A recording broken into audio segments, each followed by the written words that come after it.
Chapter 1111. The latest chapter on treating the crown princess as soon as possible. Chu Luchen looked at Concubine Lan very calmly, and his eyes were light. After Concubine Lan finished speaking, he said, "Concubine Lan, you don't have to say these things to me." His words made Concubine Lan's excited expression slowly calm down. There was sadness in her beautiful eyes. "Chen, you know, the person I don't want to hurt the most in this world is you. As long as you are happy, I am willing to do anything. I just want to protect you." Concubine Lan's face turned red. "You're welcome, Your Highness. I have been protected by you, and I almost lost my life." Chu Luchen sat down with a faint smile, straightened his sleeves, and said, "Concubine Lan, why do you want to see me? If there is nothing important, we'd better not meet. Maybe there will be some rumors from my uncle. At that time, it will be bad for Concubine Lan." Do you really hate me so much? When I was young, I accompanied you well, didn't I?" Concubine Lan said while crying. "If Concubine Lan wants to talk about my childhood, forget it. I don't want to talk about the fact that I almost lost my life when I was young. If possible, I'd better never talk about it." Chu Luchen said decisively. "How is Princess Chin?" Seeing his eyes like this, Concubine Lan still straightened up, calmed her breath, and asked, although she was in great pain. It would be better if Concubine Lan didn't disturb her. Chu Luchen lowered his eyes, and his handsome face was cold. "I wanted to protect her, but I didn't know things would develop so fast." Concubine Lan stammered and tried to explain, but was interrupted by Chu Luchen rudely. "Concubine Lan, you'd better not say anything. There are always so many difficulties, so many helplessness, and so many opportunities. In fact, Concubine Lan can ignore everything. Maybe your luck will fall by itself. As for my affairs, Concubine Lan, you don't have to worry about them. It doesn't matter if Ben Wang lives or dies. What happens to Ben Wang's princess has nothing to do with you. It's best if there is no relationship between the two of us." Chu Luchen curled his lips, but his smile didn't reach his eyes. "Concubine Lan, I can't stay here for a long time. I have to go back to the mansion to see my princess. After all, she was seriously injured for me. If I were in the mansion at that time, maybe I would be the one who should die." Chu Luchen stood up, shook his wide sleeves, and said leisurely. After that, he casually cupped his hands to Concubine Lan, turned around, and left. Concubine Lan shouted, with tears falling down her cheeks. Seeing Chu Luchen stop at the door, she was immediately overjoyed. She suddenly stood up and murmured, "Chin." "Concubine Lan, I want to tell you that you should stay away from me and Ben Wang from now on. Don't appear around Ben Wang and Ben Wang again. You have done a good deed. You should deal with your own affairs by yourself. Don't let others plot against Ben Wang and Ben Wang." After Chu Luchen finished speaking, he strode away. Concubine Lan staggered and sat down behind him. Suddenly, she picked up a handkerchief to cover her face and cried. Did she regret it? She didn't know. She only knew that she didn't want to see Chu Luchen like this. "Concubine Lan, don't be sad. His Highness had no choice. I heard that Prince Chin was seriously injured." Qing Mu, Concubine Lan's personal palace maid, stood out from behind her and comforted her in a low voice. "But what can I do?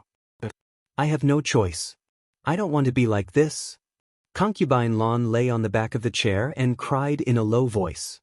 "Concubine Lan, I heard that someone stopped His Highness on his way to the capital city.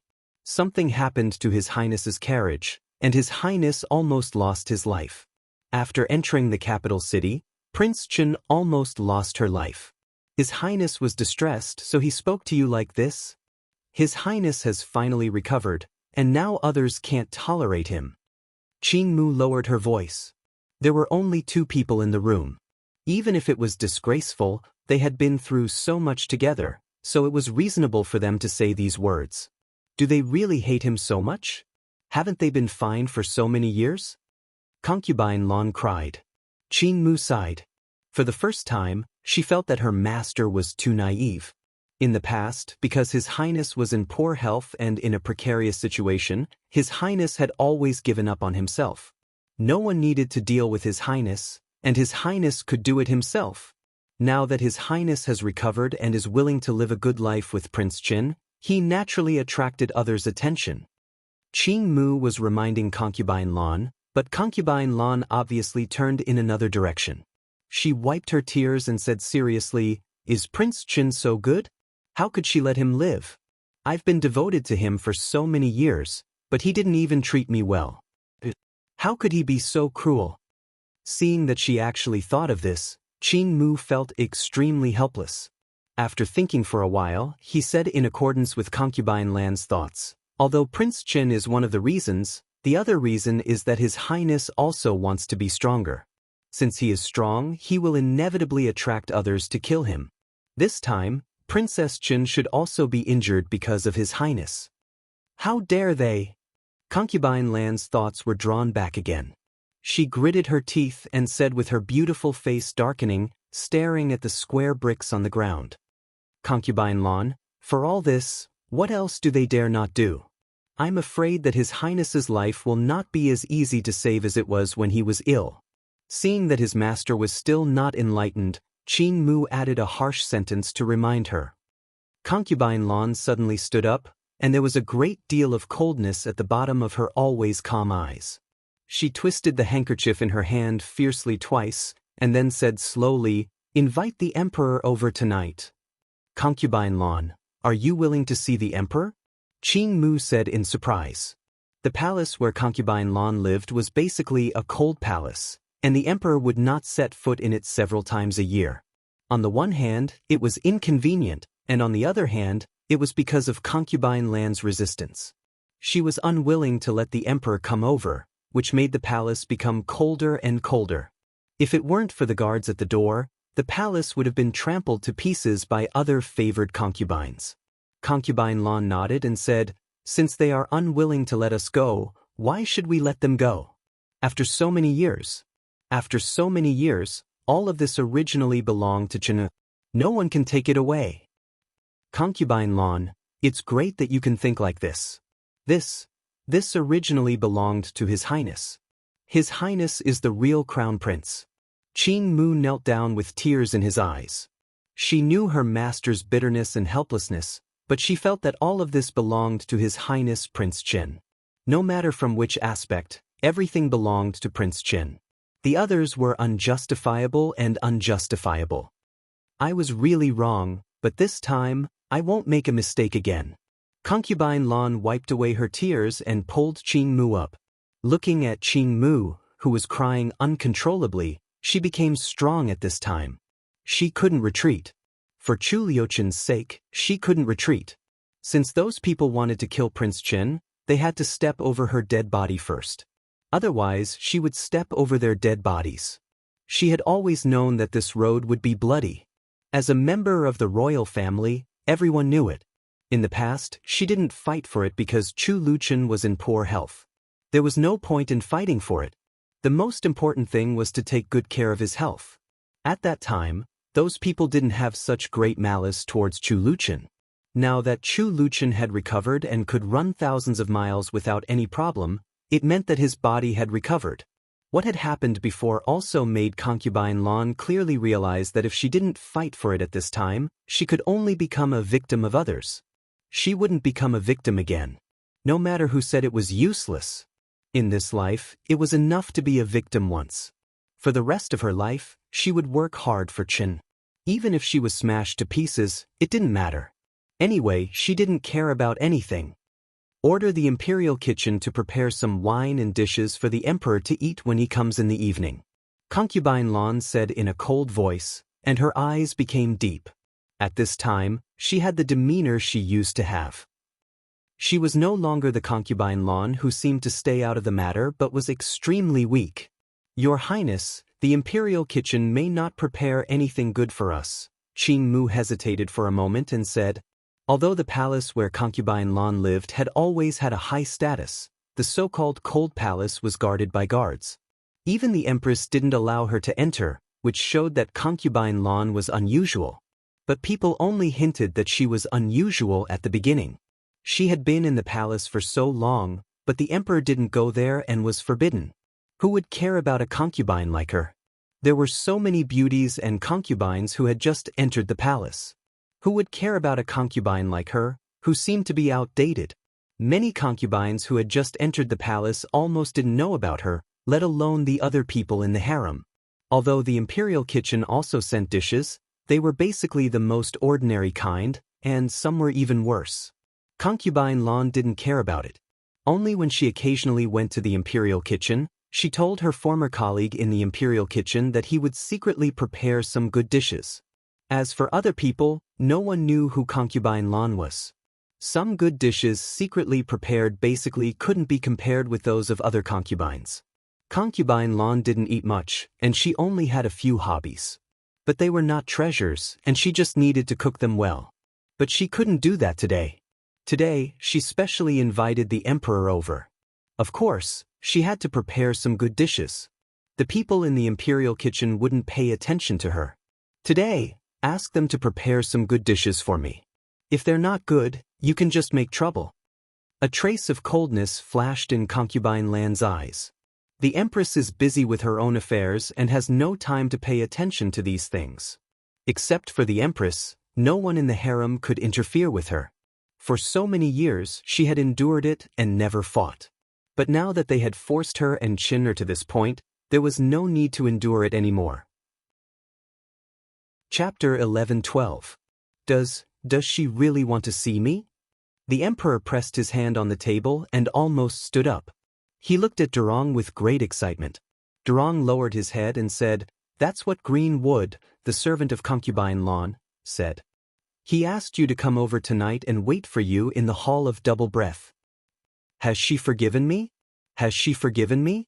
The emperor clenched his hands tightly, feeling excited. This was not a question, but more like a soliloquy. Durong did not dare to answer and lowered his head even more. After a long while, the emperor took a deep breath and controlled his emotions. A faint smile appeared on his solemn face. "You finally forgive me. The things that happened that year. The things that happened that year, in fact, were not all my fault." Durong did not dare to speak anymore. He just stood there motionlessly. After a long while, the emperor came to his senses and his eyes fell on a memorial in front of him.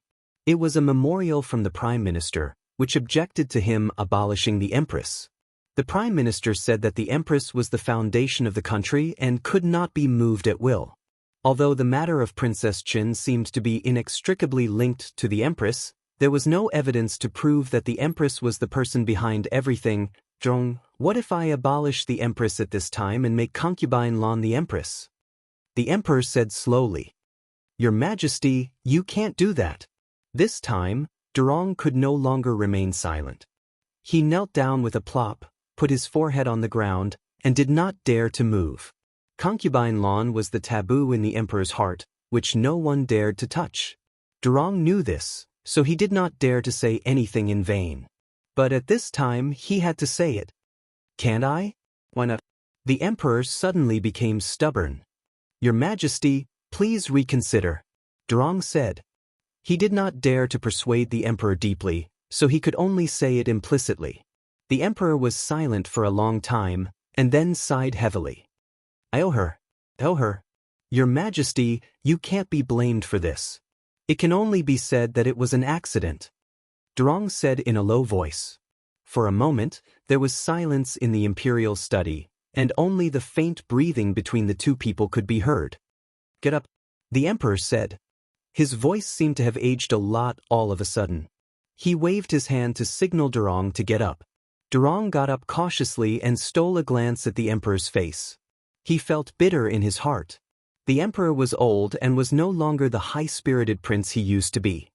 The emperor paused for a moment and then added another name. Chin, who is more suitable? His voice was not loud, but it shocked Durong so much that his face changed drastically. In the past, according to the emperor, only the first two princes were qualified to inherit. But now Prince Chin was added. Did this mean that the whole imperial court was about to change? In the past, Prince Chin had never been in the emperor's consideration, but now he thought it was reasonable. One of the most important reasons for excluding Prince Chen at that time was that Prince Chen was in poor health and in a precarious situation. Moreover, he was willful and reckless, even ignoring his own health. Now, it seemed like the only weakness was gone. In fact, Chen-er is suitable now. The emperor's heavy sigh was very light, almost inaudible, but it fell into Durong's ears. Durong lowered his head more and more. He knew that he didn't need to say anything at this time. No one knew everything about the emperor and concubine Lan better than him, but he couldn't say anything and could only be a loyal listener.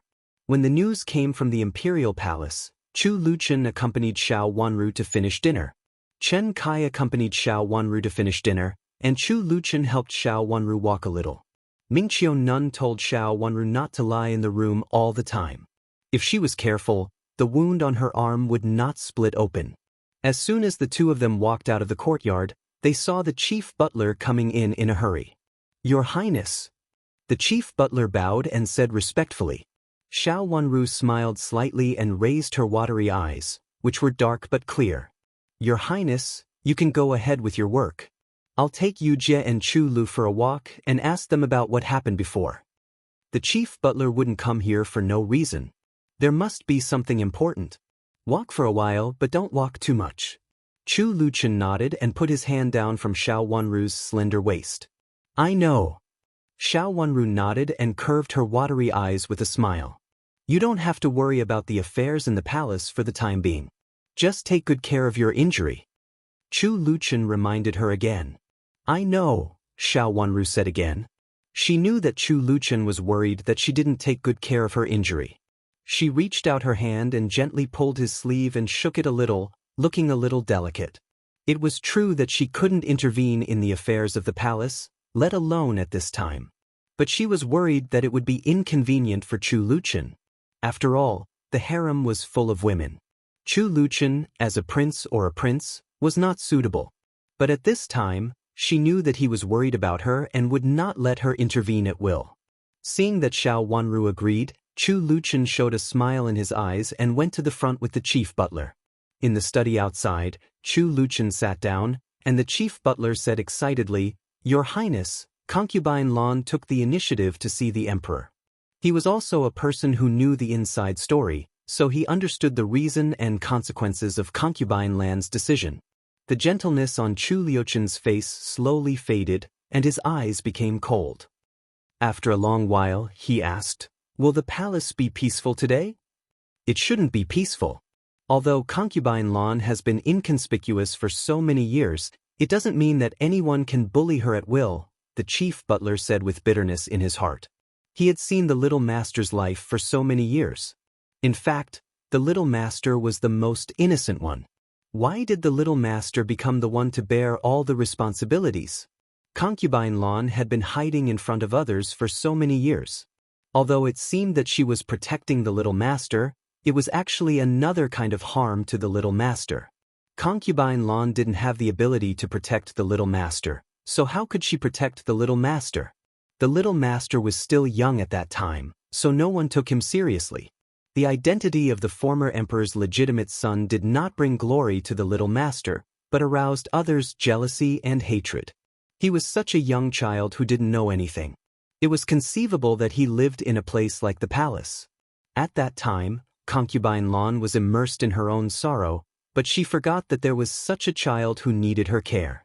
After the little master grew up, concubine Lan seemed to realize that the child needed her care and protection, but the child no longer needed her. "Master, if concubine Lan becomes the empress," the chief butler added. This sentence immediately made him excited. He looked up at Chu Luchen with expectation. "She can't be the empress." Chu Luchen mercilessly interrupted the chief butler's thoughts. "But she..." The chief butler still wanted to say something, but was interrupted by Chu Luchen rudely. "Contact Qingmu more often and make a deal with the empress. The empress will pay for it." What? The chief butler was stunned and almost couldn't believe his ears. The little master actually wanted to make a deal with the empress, but the empress had been defeated, so it was useless. Even if he wanted to make a deal, he should make a deal with concubine Da, who was in the limelight now. "Chief butler, the empress has fallen. If we don't help her, she won't be abolished so easily. The old ministers in the court will protect her." Besides, if she loses her position because of Zhuozhua, Prince Zhou's party will vent their anger on Zhuozhua, which will benefit Chu Liuyue's people. Chu Liuchen's expression remained unchanged and he said indifferently, Chu Liyue was in power now, and Prince Zhou's party was defeated. Moreover, Prince Zhou's party was involved because of the Empress. At this time, helping the Empress could get unexpected results. He didn't think much of this effect before, but now he needed it. Should I contact the Empress? After all, the chief butler had been in the palace for so long, and he was worried about the Empress before. Now hearing Chu Liuchen's words, he immediately understood that this was the best way. You don't have to go. Qingmu can go. This matter was started by concubine Lan, so of course, she is the most suitable person to go. Chu Liuchen's eyes fell out of the window in the direction of the palace. He slightly raised the corners of his mouth and said in a light tone, This day had finally come. This old servant understands. This old servant will tell Greenwood. The chief butler nodded repeatedly. At this time, the young master really couldn't show up. It would be best if it was concubine Lan's people who went out. Concubine Lan planned to rise in the palace. Since she didn't intend to keep a low profile, there was no need to hide it in front of the Empress. But the chief butler was still worried. There were some things that others didn't know, but the Empress knew. Master, will the Empress threaten concubine Lan with those things? The chief butler thought for a while and brought up what he was worried about. She won't dare. She hasn't dared to do it for so many years, and she won't dare to do it now. Otherwise, Chu Liuzhou's life will be gone. Chu Liuchen said with a smile. His voice was gentle but sharp and cold, like an arrow shooting out with hostility. Chu Liuzhou was the Empress's weakness. Both the Empress and Chu Liuchen knew it. Don't worry, master. I know how to tell Qingmu. The chief butler understood and looked at his young master with admiration. He wanted to use Prince Zhou to restrain the Empress and then let concubine Lan put forward the conditions. The Empress would not refuse and had to agree. Several loyal people around concubine Lan, like the chief butler, had always had ideas, but concubine Lan didn't have any ideas, and the young master even abandoned himself to despair. Now everything was fine. The chief butler turned sideways and wiped his tears slightly, with gratification and excitement in his eyes. The young master would no longer be capricious and would cherish him. All this was because of Princess Chen. The chief butler respected Princess Chen more and more from the bottom of his heart. I will arrange someone to inform Qingmu now. The chief butler calmed down his unstable breath and said. Chu Liuchen waved his hand, and the chief butler left. And Cheng stood behind Chu Liuchen with a smile. Although he didn't say a word just now, he heard it clearly. A trace of fierceness flashed across his eyes. He would do whatever the master wanted to do. Ask someone to keep an eye on Prince Zhou. If there is any news from the palace that the Empress doesn't respond, take action, Chu Liuchen said coldly. Yes, master. Don't worry. I know what to do. And Qing nodded decisively. He needed to frighten the Empress in the palace, so he had to take action against Prince Zhou. What about the Empress Dowager? I have my own response. Chapter 11:13. In the next few days it looked calm outside. The people in Prince Chen's mansion were also very quiet. Prince Chen's return did not make the gate much livelier. Instead, the gate became more guarded. The emperor sent some more guards over to guard Prince Chen's mansion like an iron bucket. Prince Chen needed to rest, and Princess Chen needed to rest even more. Prince Chen had taken some people away at that time, which caused the guards in Prince Chen's mansion to be empty. The court was still arguing about whether to abolish the empress. Compared with the emperor's sudden attack before, everyone in the court was prepared. They each had their own evidence in order to make the emperor agree with their ideas. The night before yesterday, something happened in the imperial kitchen. Many eunuchs and palace maids were replaced, and even the supervisor eunuch in charge of the imperial kitchen was replaced. The original supervisor eunuch was the empress's servant, so it was not surprising that he was replaced at this time. A well-informed even found out that the incident that day had something to do with concubine Lan. It was said that concubine Lan, who had been grounded, asked the imperial kitchen to prepare dishes to entertain the emperor. The people in the imperial kitchen did not take it seriously, which made the emperor furious. He reprimanded them severely and quickly replaced them. For a moment, everyone who knew the news was shocked. Some of the newly favored concubines had never even heard of the name concubine Lan before. How did she suddenly appear now?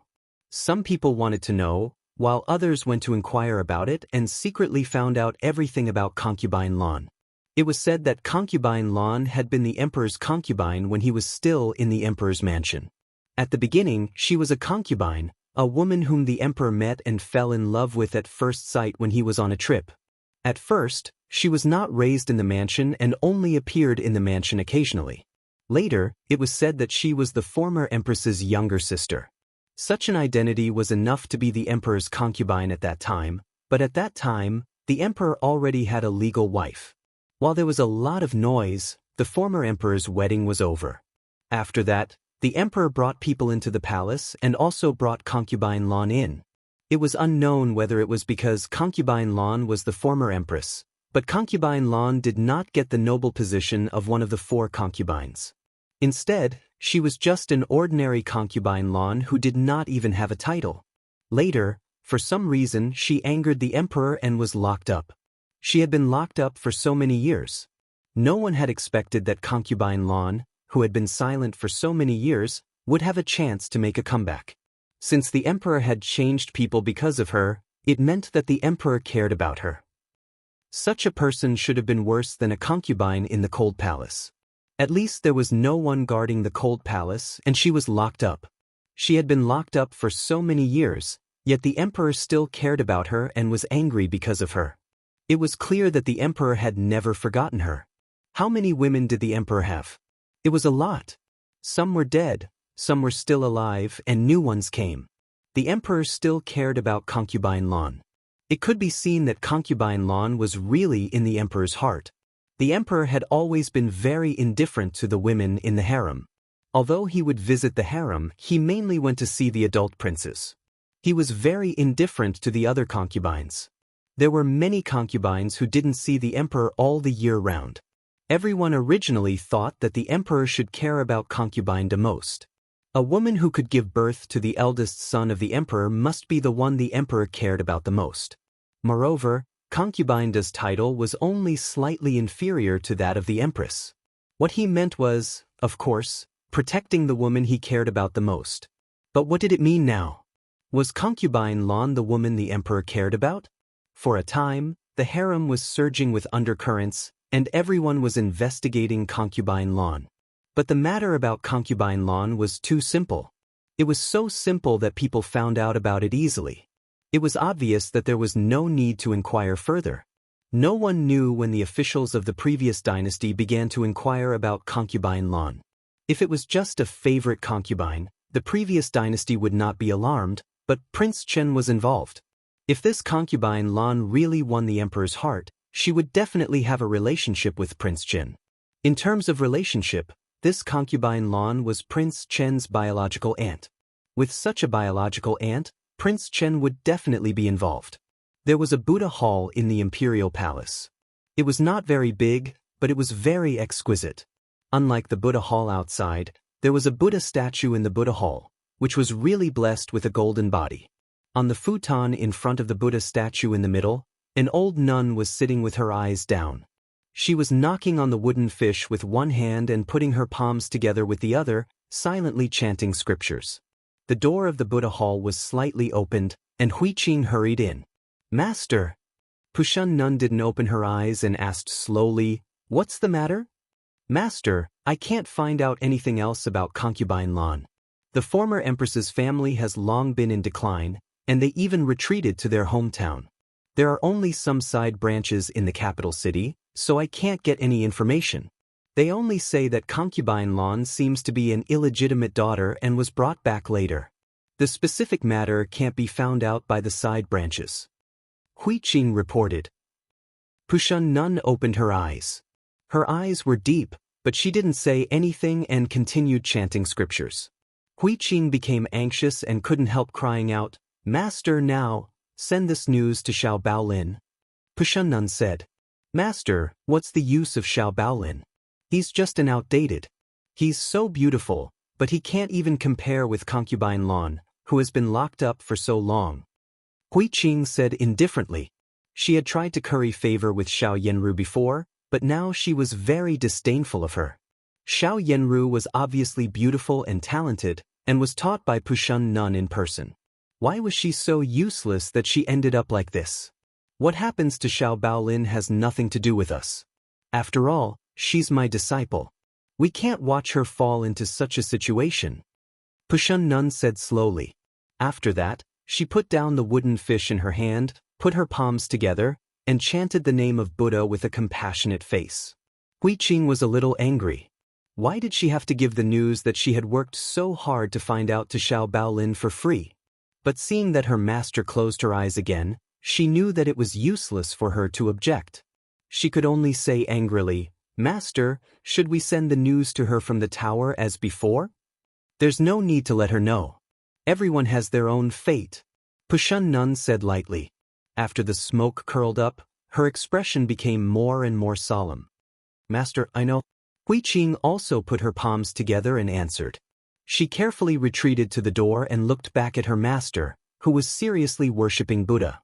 Hui Qing really felt that her master was too kind to Xiao Baolin. Even if there was any relationship between master and disciple, in fact, she had helped him so much, and it was almost enough. She shook her head and sighed angrily. Hui Qing really felt that her master had done too much. What did she say? Hui Ming came out of nowhere. When she saw Hui Qing, she lowered her voice and asked, "What else can she do?" Master means that she can help as much as she can.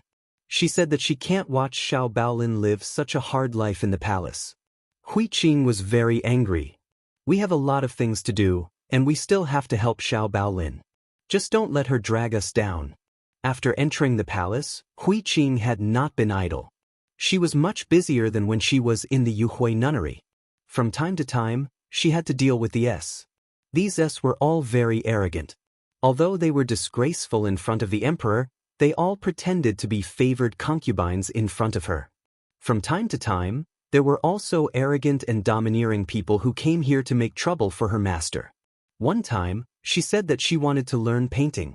The other time, she said that she wanted to recite scriptures. She even said that she wanted to recite the Sutra of Rebirth for her parents here. She made the people in the hall confused. Fortunately, her master had a good temper. She couldn't bear it anymore. It was not that she couldn't go back to the Yuhui nunnery. As long as her master mentioned it a few times, there would always be a chance. But her master endured everything. "Hui Qing, don't talk nonsense if you don't understand. Xiao Baolin is still useful to me. Xiao Baolin is not stupid. She will find a way to save herself. She still has a chance now." Hui Ming could see further than Hui Qing and understood some of Pushun Nun's intentions. She immediately warned in a low voice, "You complain so much. Don't ruin my master's plan." "Don't worry, it won't be ruined. I will remember all the things that my master told me and will not miss anything." Hui Qing said repeatedly and then sighed, "I know that my master also has a reason to bear it." It was not easy for her to enter the Imperial Palace. Of course, she won't go out like this. But it is actually very dangerous here. We can't take care of ourselves. How can we have the spare energy to take care of Xiao Baolin? She asked for it. Hui Qing was not satisfied with her master's attitude that she cared so much about Xiao Baolin. Fundamentally speaking, Xiao Baolin was also her master's disciple. For a nun, as long as he was not a disciple in the Dharma, he was not a real disciple. But in fact, it was not the same. Why was she, as a formal disciple, not as good as a painting and calligraphy disciple who was accepted halfway? "Well, don't complain. Master will be angry." Hui Ming warned Hui Qing, "Hurry up and think of a way to send the news to Xiao Baolin." "I got it. I'll make the arrangements now. You should be careful here. Xiao Baolin will probably send someone to ask for your opinion." Hui Qing nodded. Then she curled her lips mockingly. "What do you think Xiao Baolin means? I got the news from here and sent it to you. She even asked you if you should be careful of me. I just masked my face and didn't let her see who I was. After sending so much news, she still hasn't confirmed whether I have good intentions or not. Xiao Baolin is not as smart as my master said. She is also cautious.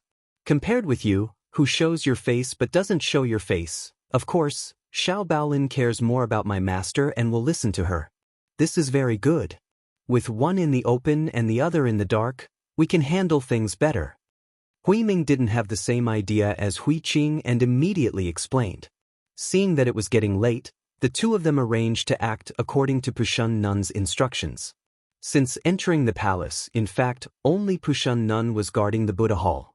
Even Xiao Yanru didn't know that the person who often sent her news from the tower in the palace was Hui Qing, whom she knew. Chapter 11:14. Xiao Wanru sat in front of Chu Luchen. Her black hair had just been combed. Chu Luchen was drying it for her and accidentally touched her arm.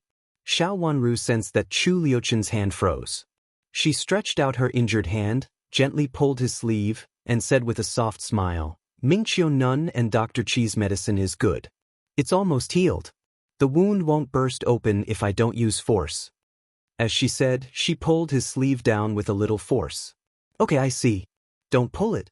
If you pull it again, my handkerchief will fall off." Chu Luchen said helplessly. He reached out to touch her hair and found that it was almost dry. Then he put down the handkerchief in his hand and led her to lie on his lap. Her black hair was spread out just like that. He changed a comb and carefully combed it for her. Xiao Wanru opened her eyes and looked at his serious and handsome face. She watched him carefully combing her long hair. When he encountered the knots, he also carefully combed them for her. In order not to pull herself, he carefully pinched the top of the knots with his hand and then combed them with the comb. Xiao Wanru blinked her eyes again and again. Her eyes were soft. If she was asked to imagine such a scene in her rebirth, she would never be able to imagine it. Everything in the last life had gone with the wind. Even if there was something between her and him, she could not remember it. Fortunately, there was still this life. In this life, he unconsciously walked into her heart and was no longer the cruel and bloodthirsty man in her memory. This man fell into her heart, maybe not only in this life, but also in the last life. Her blurry and lost memories might be all of her memories with him. Fortunately, in this life, the two of them came together. Her eyes turned red unconsciously. The last memory of the last life was cut off by him. "What's wrong? Does it hurt?" Seeing Xiao Wanru's eyes turn red, Chu Luchen put down the comb in his hand, gently pressed her forehead, and asked softly. "No." Tears suddenly fell from the corner of her eyes and slowly slid down her white and tender cheeks. Chu Luchen sighed softly, suddenly lowered his head and kissed her pink cherry lips. At this moment, Xiao Wanru froze. All her senses seemed to be in this warm kiss. The surging feelings were so turbulent, but he was so careful. She could smell his strong breath with a faint smell of medicine, but it made Xiao Wanru realize that the person in front of her was Chu Luchen. Her long eyelashes hid the trace of excitement in her eyes. She could feel his hot breath and the corner of her lips. In fact, this position was not comfortable. His chin even pressed against her nose, and all the breath seemed to gather on him, making it difficult for her to breathe, but it made her feel extremely at ease. Her hands involuntarily wrapped around his neck, but after exerting strength, she felt a tingling pain in her arm and let out a low cry. "Ah!" Chu Luchen moved his lips away from her cherry lips and looked at her with his handsome eyes slightly fixed. There was still a blazing heat in his eyes. "What's wrong? Are you hurt?" As he spoke, he raised his hand and gently lifted her injured hand, letting her wide sleeves fall down. Looking at the white bandage inside and seeing that there were no traces, he breathed a sigh of relief. "Fortunately, you're fine." I'm okay. Xiao Wanru bit her lip and murmured. At that moment, he was not the only one who forgot his love, but also she. "Can we continue?" Chu Liuchen's eyes lit up. He looked into her watery eyes with a pair of charming eyes and asked gently, but the meaning in his words was hard to say. Xiao Wanru never expected that he would ask such a question. Her face was as red as blood. Could he be more cheeky? She used her other hand to pinch his hand hard. "Okay, I got it. There's still a long way to go. It's not appropriate for you to do it now. Let's talk about it when you get better." Chu Luchen said seriously, as if it was normal for him to say, Have you eaten? Xiao Wanru blushed and bit her lip. She looked at Chu Luchen, who showed such an elegant look, but said such shameless words. Could this person be more shameless? Chu Luchen covered her sleeves again, put down her hand, and gently put it down. Then he glanced at Xiao Wanru's little face, which was as red as burning. After thinking for a while, he felt that he couldn't bear it anymore, so he lowered his head and kissed her forehead gently. Then he raised his head and said very naturally, "I can only do this now. Why haven't you reached the marriageable age yet?" Xiao Wanru suddenly closed her eyes. She felt ashamed to look at him anymore. This person actually said such suggestive words openly. Was he not afraid of losing his reputation as gentle as jade? Well, in fact, he only had a reputation as gentle as jade. In fact, his actions had nothing to do with being gentle as jade. He was just deceiving those who saw him for the first time. Whoever took it seriously would be unlucky. In fact, I've really waited for a long time. Chu Liuchen's sigh in her ears made her feel even more ashamed. He still looked like he had suffered a big loss. What did he mean? How did you go with the Empress Dowager? About the encirclement? In order to change the topic, Xiao Wanru suppressed her shame and anger and had to change the topic. She heard Chu Liuchen's clear laughter in her ears. Needless to say, it was she who was laughing. Xiao Wanru pretended not to hear it and continued to ask, "What about it?" She finally found that she couldn't compare with Chu Luchen in being thick-skinned. It was better to change the topic and talk about something serious. Of course, someone framed you. First, they besieged Prince Chen's mansion and wanted to kill you. Then there was the encirclement. This matter was related to Nanny Wei, who served Imperial grandmother. Then you were drugged. Fortunately, you didn't eat at that time, so you survived. But there was always such a thing. Chu Luchen continued Xiao Wanru's words. Looking at Xiao Wanru's look, Chu Luchen knew that if he continued to talk, she would become angry out of shame. At this time, it was better to stop while he was ahead, lest she get angry and scratch him. He was most experienced in stroking cats. Didn't he stroke the cat before comfortably? How is Nanny Wei?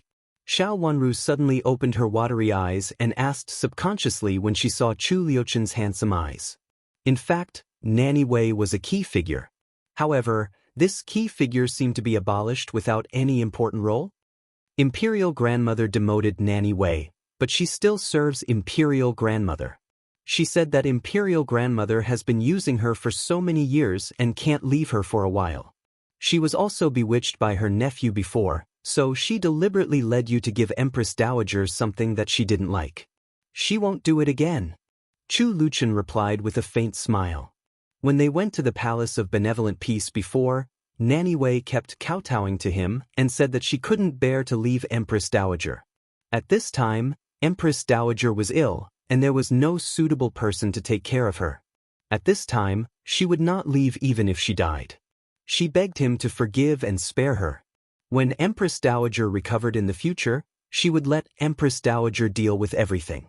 Chu Luchen agreed at that time. Did you deliberately keep her? Xiao Wanru thought for a while and asked tentatively. It's good to keep her. It's much better to have such an obvious one than to keep her in the dark. She was right about one thing. Imperial grandmother is not in good health. At this time, Imperial grandmother will definitely feel uncomfortable if someone else serves her. It's better to keep her and let someone keep an eye on her. Chu Luchen reached out and gently combed Xiao Wanru's hair, with a touch of darkness in his eyes. His black pupils were almost bottomless and dark. Xiao Wanru didn't see his eyes. She just thought for a while and said, "That's good." It was better for Nanny Wei to be exposed than not. Even if Nanny Wei persuaded the Empress Dowager in the future and stayed with the Empress Dowager, it was inconvenient for her to say anything for Wei Dahai. After all, the cause of this matter was Wei Dahai. As for the matter of the previous court, Chu Luchen would deal with it since so many men in black came to Prince Chen's mansion, and Xiao Wanru wouldn't ask much. She just needed to recuperate now, and Chu Luchen should worry about other affairs.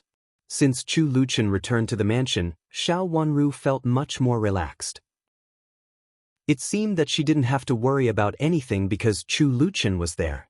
Chu Luchen helped her up and embraced her in an embrace with a faint fragrance of medicine. Chu Luchen's embrace was not wide but inexplicably firm, which made her feel that she was no longer wandering. She put her head close to Chu Luchen's neck and smelled his warm breath. She felt lazy, as if she could not think about anything and could be protected by him at any time.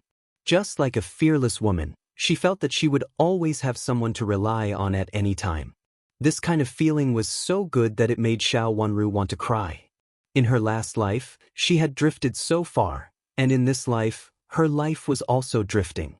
In fact, what she wanted most was a warm and safe harbor, which could calm her anxious heart. Sensing Xiao Wenru's dependence, Chu Luchen reached out to hold her tighter in his arms. Her fragrant and soft body filled the softest part of Chu Luchen's heart.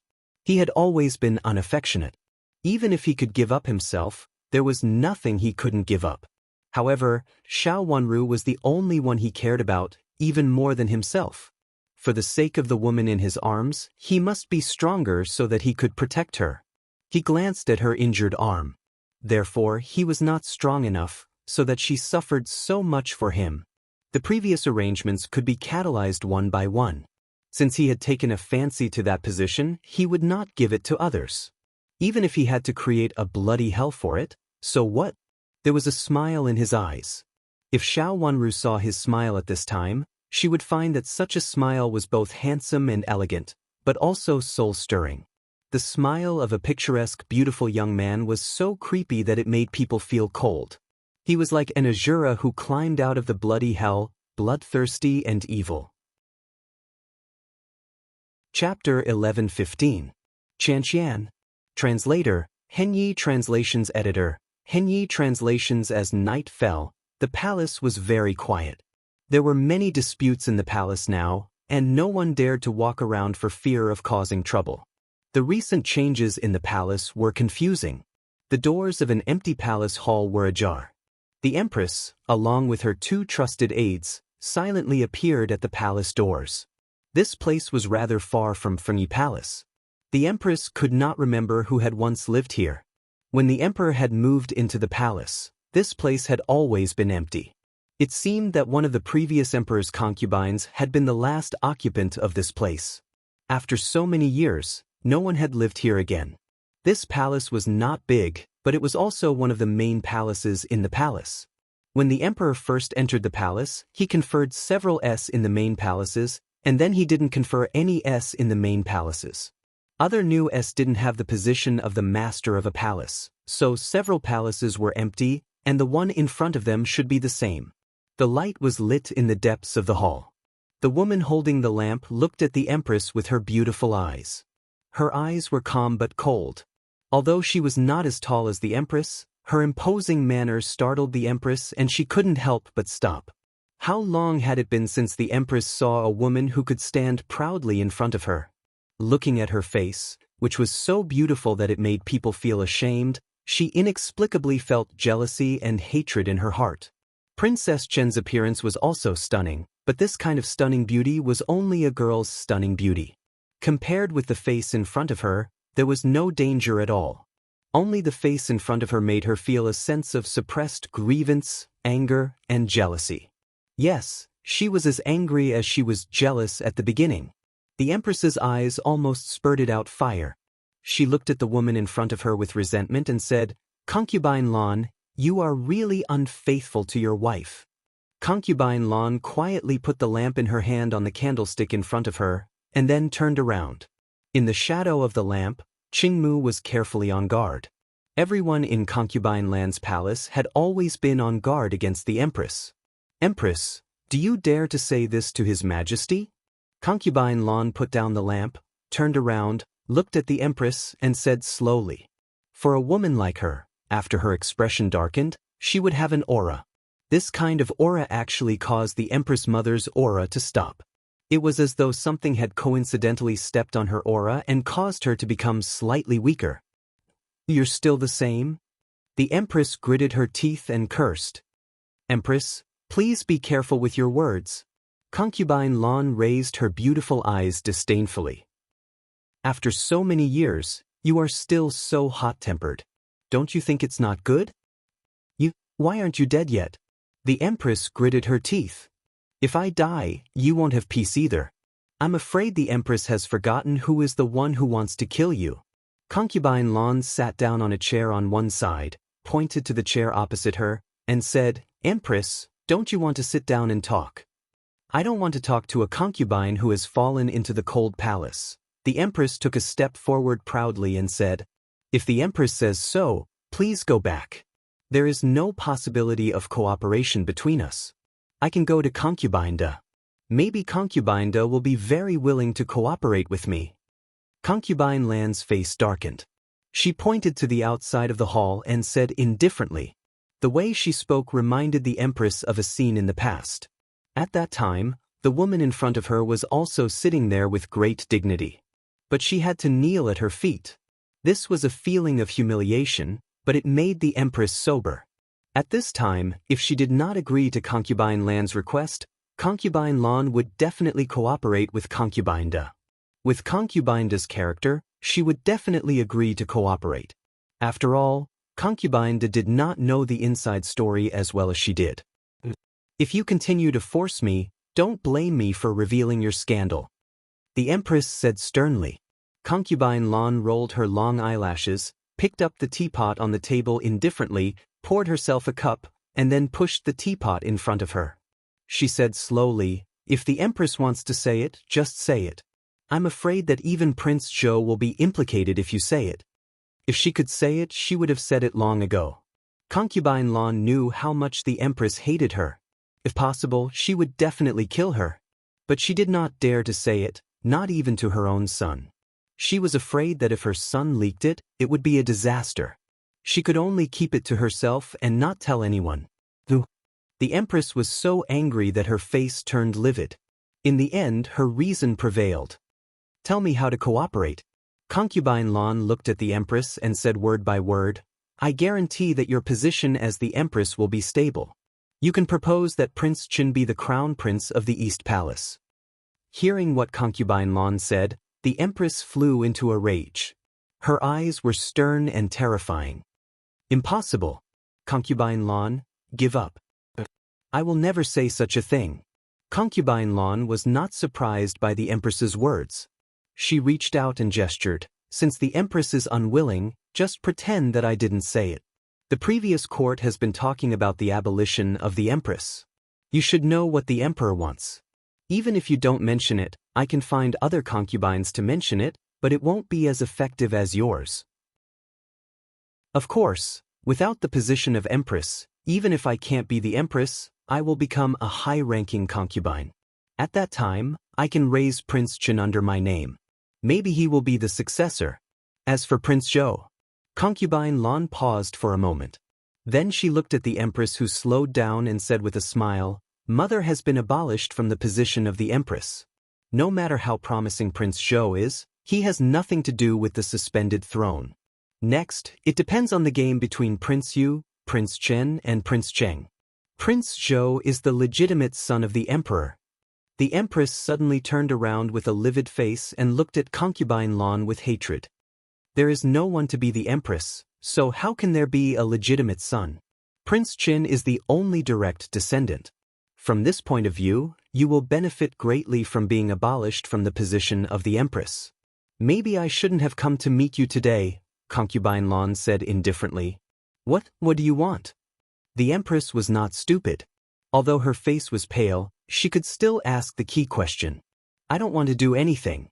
I just want to give Prince Chen a chance to compete fairly. As for whether he will succeed in the future or not, it's up to fate. It's not something I can control. Now that I am like this, do you think I can help him? Concubine Lan's voice was soft, and her eyes were deep, which made people feel inexplicably sad. The identity of the former emperor's eldest son was indeed very precious, but he belonged to the former emperor. At this time, he might even become the confidant and enemy of other princes. Looking at Concubine Lan like this, the Empress felt very comfortable. The expression of her old rival was indeed more useful than any explanation, and it also calmed her heart. If they were divided, both sides would lose, and if they were united, both sides would benefit. She mentioned that Chu Luchun would not really succeed to the throne of the East Palace. If her words were so useful, after so many years, her son would have become the crown prince of the East Palace. The emperor may not listen to my words. The empress said slowly. You just need to submit a memorial, and the rest is up to fate. At least Prince Qin should have such a chance, shouldn't he? Concubine Lan curled the corner of her mouth, and her smile was a little sarcastic.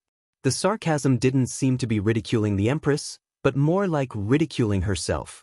Then how can I guarantee that you will help me and let me regain the power of the imperial harem? The empress's eyes flickered, and she asked, Your Highness, do you still want to control the imperial harem? Concubine Lan said. The empress was stunned. Concubine Lan, didn't you say that you would help me? Could it be that you were just teasing this consort? Your Highness, I just said that I would not let the emperor depose the empress and let you sit firmly in the position of the empress. I didn't say that you would definitely regain the power of the imperial harem. The things you committed before are not all innocent, are they? If the emperor continues to investigate, he may find out other things. Concubine Lan said coldly.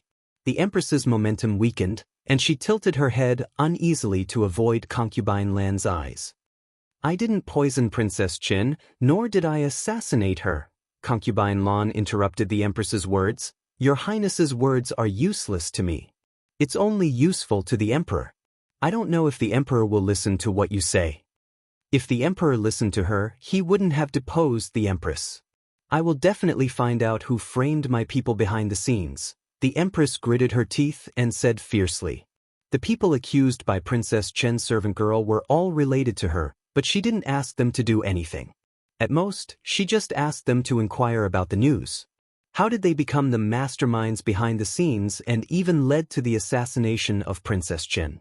The empress used to think that the imperial harem was under her control. Only now did she realize that her control had become self-righteous. It must be that bitch, Concubine Da. At this time, she was the only one who benefited the most from the accident. After this matter was over, she would definitely not let Concubine Da off. In that case, let's wait for the empress's memorial. Concubine Lan said. But how do you want me to believe you? The empress asked again. This time, she didn't dare to ask about regaining the power. At present, the most important thing was to stabilize the position of the empress. The future could be discussed later. Your Highness, remember that I won't break my promise. It won't do me any good. The empress's memorial will only be more powerful when you are the empress. If you don't want to be the empress, you might as well find another concubine to submit the memorial, Concubine Lan said lightly with a faint smile. These words made the empress's heart beat faster, but she also knew that it was true. She flicked her sleeves and said, Concubine Lan, wait for my good news, but please behave yourself. Don't force me to turn against you. Don't worry, Your Highness. I'll try my best, Concubine Lan said. Her eyes fell on the empress's back, hiding the hatred and pain in her eyes. If she could, she just wanted to kill the empress. If it weren't for the woman in front of her, all this might not have happened. It was this woman who framed her. Chapter 11:16. The empress's memorial caused an uproar in the already shocked court. Many officials' faces changed greatly. Could Prince Qin be the crown prince of the Eastern Palace? Only the empress, who was about to be deposed, dared to say this. However, because of the empress's words, many people secretly sided with the empress and felt that the empress was worthy of being the empress. After all, the empress also had a son, Prince Zhou. Instead of mentioning Prince Zhou, she mentioned Prince Qin. It could be seen that the empress was indeed selfless and should not harm Princess Qin. For a moment, the focus of everyone's attention immediately shifted from the matter of deposing the empress to the matter of establishing the heir. Although the matter of deposing the empress was a big deal and closely related to the previous dynasty, it did not have a great impact on the previous dynasty as the matter of establishing the crown prince. It was unreasonable to establish a nephew instead of a son. However, considering the former emperor, Prince Chen was indeed the most legitimate heir. It was also reasonable to establish Prince Qin as the crown prince. More than 10 years after the former emperor's death, there were still many old officials who missed the former emperor and wanted to help Prince Chen ascend to the throne. However, Prince Chen's previous health was really disappointing. It was said that he was in a precarious condition. Of course, such a body could not sit on the throne. However, now many people felt that Prince Chen had recovered. Even if he was not well, he was almost the same as an ordinary person. Judging from the fact that he rushed to the capital city to celebrate the birthday of the Empress Dowager, it could be seen that he definitely needed a strong body to run so fast. Although some people had said that Prince Chen had recovered, everyone felt that it was unbelievable. After all, he had been ill for more than 10 years and had almost lost his life several times. How could he recover so quickly? But now, everyone no longer doubted that Prince Chen had really recovered. Facts spoke louder than words, and everything was based on facts. Since Prince Chen was in good health, he naturally had the right to inherit. Not to mention his identity as the eldest legitimate son of the former emperor, even the current emperor could still rank Prince Chen in the East Palace. When the emperor ascended the throne, he said in front of the officials that he treated Prince Chen as his own son and let Prince Chen be ranked among the princes. Prince Chen also called himself son in front of the emperor.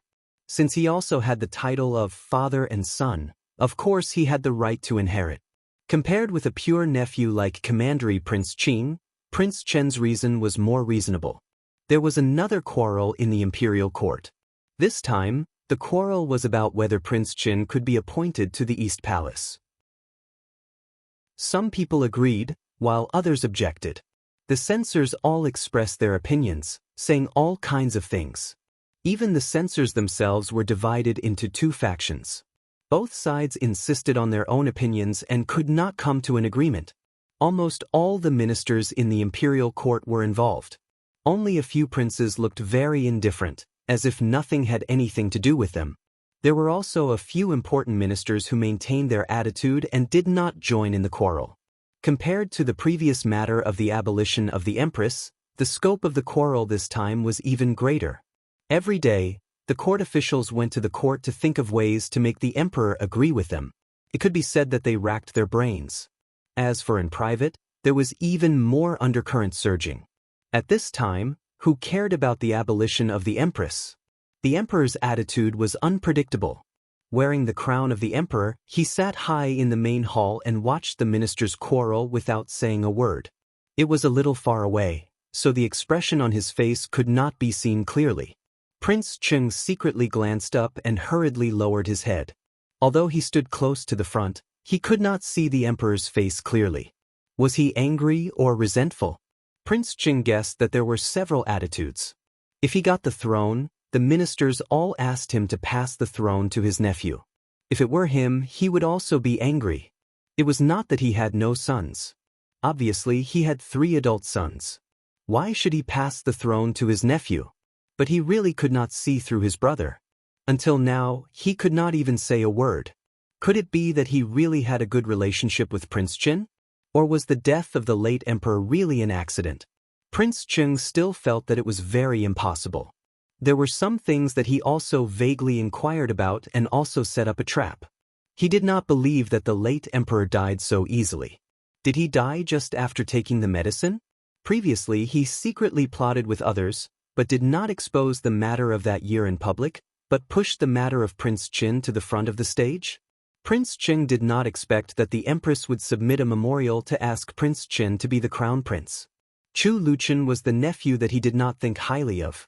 Compared with Chu Liuxin, he felt that Chu Luchun was less dangerous. It was impossible for the throne to fall into the hands of this invalid. In the past, Prince Cheng's attention had never been on Chu Luchun. Everything involving Prince Chen's mansion was also because Prince Chen could be used to cause things. Or Prince Chen's mansion could become the center of contradictions and become a sharp sword to attack others. But he did not expect that one day, this sharp sword would have the meaning of autonomy. It caught Prince Cheng off guard. When did Chu Luchun recover? Why didn't he know anything about it? So that he could not deal with it at the moment and did not even know what to do for a while. After so many years of planning, in order to avoid arousing the suspicion of his brother, he even repeatedly insisted on becoming a monk. He did not even marry a princess, and now he had no children. Originally, he thought that his plan had been very comprehensive, but he did not expect Chu Luqian to appear out of nowhere. If he had heard that Chu Luqian had recovered earlier, he would have definitely taken action secretly and tried his best to deal with him. He would not have ignored him like before. But it was too late at this time. Prince Chen could be sure that after this, no matter what the emperor's attitude was, Prince Chen could be the crown prince of the Eastern Palace, which had become the consideration of many officials. Moreover, some officials who had stayed in the previous dynasty had basically become important officials. Compared with his more than 10 years of planning, Chu Luqian's move was very high profile, but also very powerful. If anyone tried to deal with him with all his strength, it would inevitably arouse others' suspicion. Just like Chu Liuzhou and Chu Lulu, there was almost no conflict between them on the surface, even though they kept making moves in private. The important thing was to let Chu Luqian take the initiative. First, he made the officials believe that he was fine, and then the empress submitted a memorial. Everything was almost perfect, and success came naturally. Clenching his fists hard, Prince Cheng lowered his head. He could bear it, but his two nephews couldn't. They had originally thought that the throne was in their hands. He just waited for them to fight first, and then he would reap the benefits. His strength was still a little weak, and those people could still cooperate with him. At least it was not a big deal to make appropriate concessions to those people after he got the throne. Prince Cheng made up his mind, lowered his head, and listened to the officials quarreling. Chu Liu's eyes turned coldly. From time to time, they fell on Chu Luqian and then moved down. Chu Liu's face was the most ugly, and it was also the most obvious. However, he also lowered his head hard. He was afraid that others would find out something from his face. The memorial submitted by the Empress Dowager turned out to be Chu Luqian. Prince Zhou almost smashed everything in the study. Chu Liuxin also came to the court. He still looked completely empty, looking at the space in front of him, as if no matter how fierce the quarrel around him was, it had nothing to do with him. Among the several princes, he was the youngest, but he looked the most dispirited and listless. He had been in this state for a long time. He had been reprimanded by the emperor several times, but Chu Liuxin still did what he wanted, as if he couldn't be persuaded and had no strength. When it was almost time, Durong called for the end of the court. The emperor left with his people, leaving the courtiers who had just quarreled with each other with red faces and necks, without saying a word. Since the emperor was gone, there was no need to quarrel. The hall immediately quieted down. Everyone looked at each other, snorted coldly, and left with a flick of their sleeves. The princes walked at the back, and Chu Luqian habitually walked behind, but he saw Chu Lulu stop and wait for him. "Third brother." "What's the matter, big brother?" Chu Luqian said lightly. "Third brother, you're really good at planning," Prince Zhou couldn't help saying. His face was livid and he clenched his fists. He was afraid that he couldn't help but want to fight. "Second brother, what do you mean?" Chu Luqian suddenly smiled lazily, reached out his hand, and pointed at Chu Liuzhou's hand in the air. "Second brother, do you think it's better for the courtiers to talk about abolishing the empress?" His words made Chu Liuzhou's face suddenly turn pale, and his anger immediately receded like the tide. He was not really stupid but just a little impulsive. At this time, he was reminded by Chu Luqian. Looking at Chu Liuzhou beside him, he snorted and turned to leave. He was afraid that if he walked slowly he couldn't help but strangle Chu Luqian and Chu Luqian. Abolishing the empress was equivalent to abolishing him. Compared with asking Chu Luqian for help, it was much better for him personally. Chu Liuzhou was very anxious and wanted to ask his mother what she meant. But these days, even if he entered the palace, he couldn't enter the Fengyi Palace. The empress always refused him on the grounds that she was not feeling well. It could be said that since the incident he had not seen the empress in private. "Third brother, how about taking a walk together?" Chu Luqian watched Chu Liuzhou leave and invited him. But Chu Luqian replied lazily. The two of them walked out of the hall one after the other. Chu Liuxin was about to leave, but at this time, he hesitated and followed them. The last one to walk out of the hall was Prince Cheng. Looking at his nephews in front of him, he was not in the mood to join in the fun. Originally, he should show that he didn't care about anything. At this time, he couldn't let his brother find out anything. He turned around and went to the Empress Dowager's palace of benevolent peace. The Empress Dowager was ill. These days, Prince Cheng went to the palace to accompany the Empress Dowager and take care of her. Compared with others, he was definitely the most filial one. Of course, compared with others, Prince Cheng also knew his worst weakness. Normally, his brother would not pass the throne to him in any case. Unless all his nephews were dead, or even if they were not dead, they would be disabled. That would be his last chance. Of course, it would be better if he had a posthumous edict of the late emperor. The system of inheritance between brothers was the most perfect system. If his brother could do it, so could he. Chu Luchun had caught him off guard, so he had to act faster. Chapter 11:17. Chu Luchun and Chu Luchun walked side by side in front, and Chu Liuxin walked behind them. The three of them did not speak for a while, and only the sound of footsteps could be heard. "Third brother, I admire you." Chu Luchun suddenly turned back and said with a smile. "What do you want to say?" Chu Luchun asked with a smile, with a trace of sarcasm in his eyes. The four-clawed dragon on the king's robe looked imposing, which made his handsome and delicate face look more refined. But there was a kind of coldness in this refined look, which made Chu Luchun feel cold. He immediately remembered that Chu Luchun in front of him was not easy to deal with. Even though he was the eldest son of his father, he had never been in a good position in front of him. Chu Luchun coughed in a low voice and turned his head. He felt that he was impulsive. It was obviously not a rational thing to confront Chu Luchun at this time. Unexpectedly, Xiao Wanru's figure appeared in his mind, and he frowned for a moment. "How is the Empress now?" "Big brother, this question is strange. Shouldn't you ask second brother? If the Empress wants to see second brother, why does she want to see me?" Chu Liuchun's eyes were gloomy.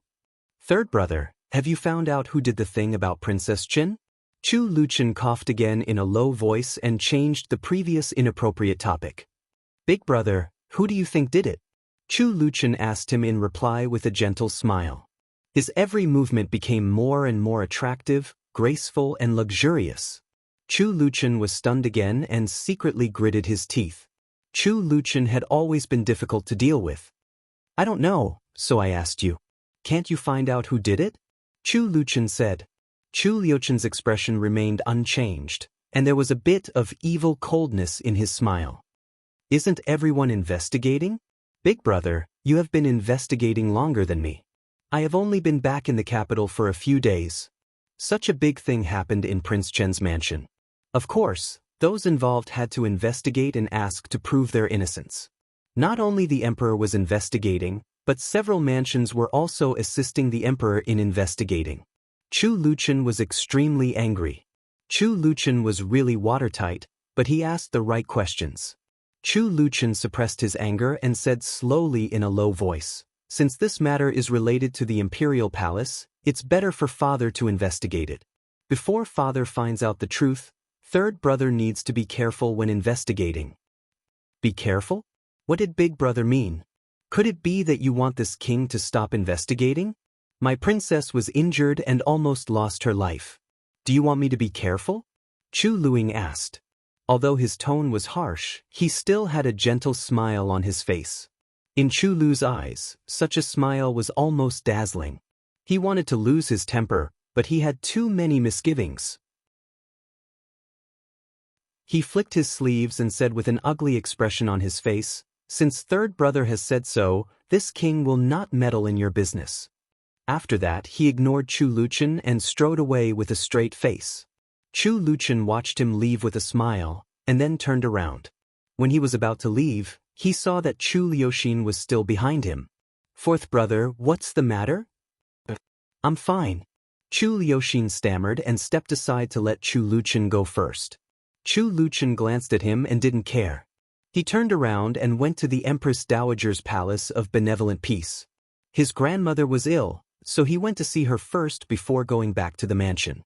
Xiao Wanru told him that there was no need to rush back to the mansion today. She said that Marquis Xing's mansion would send someone to see her. It should be Marquis Xing's mansion's grandma Zhao Shiran. He had nothing to do if he went back early. Chu Liuxin watched Chu Luchen leave. His thin lips were tightly pursed, and then he slowly lowered his head. In fact, he shouldn't have asked about her. It was best not to ask. Now, he had no right to ask whether she was safe or not. The relationship between the two of them was that of uncle and sister-in-law. They were no longer unmarried.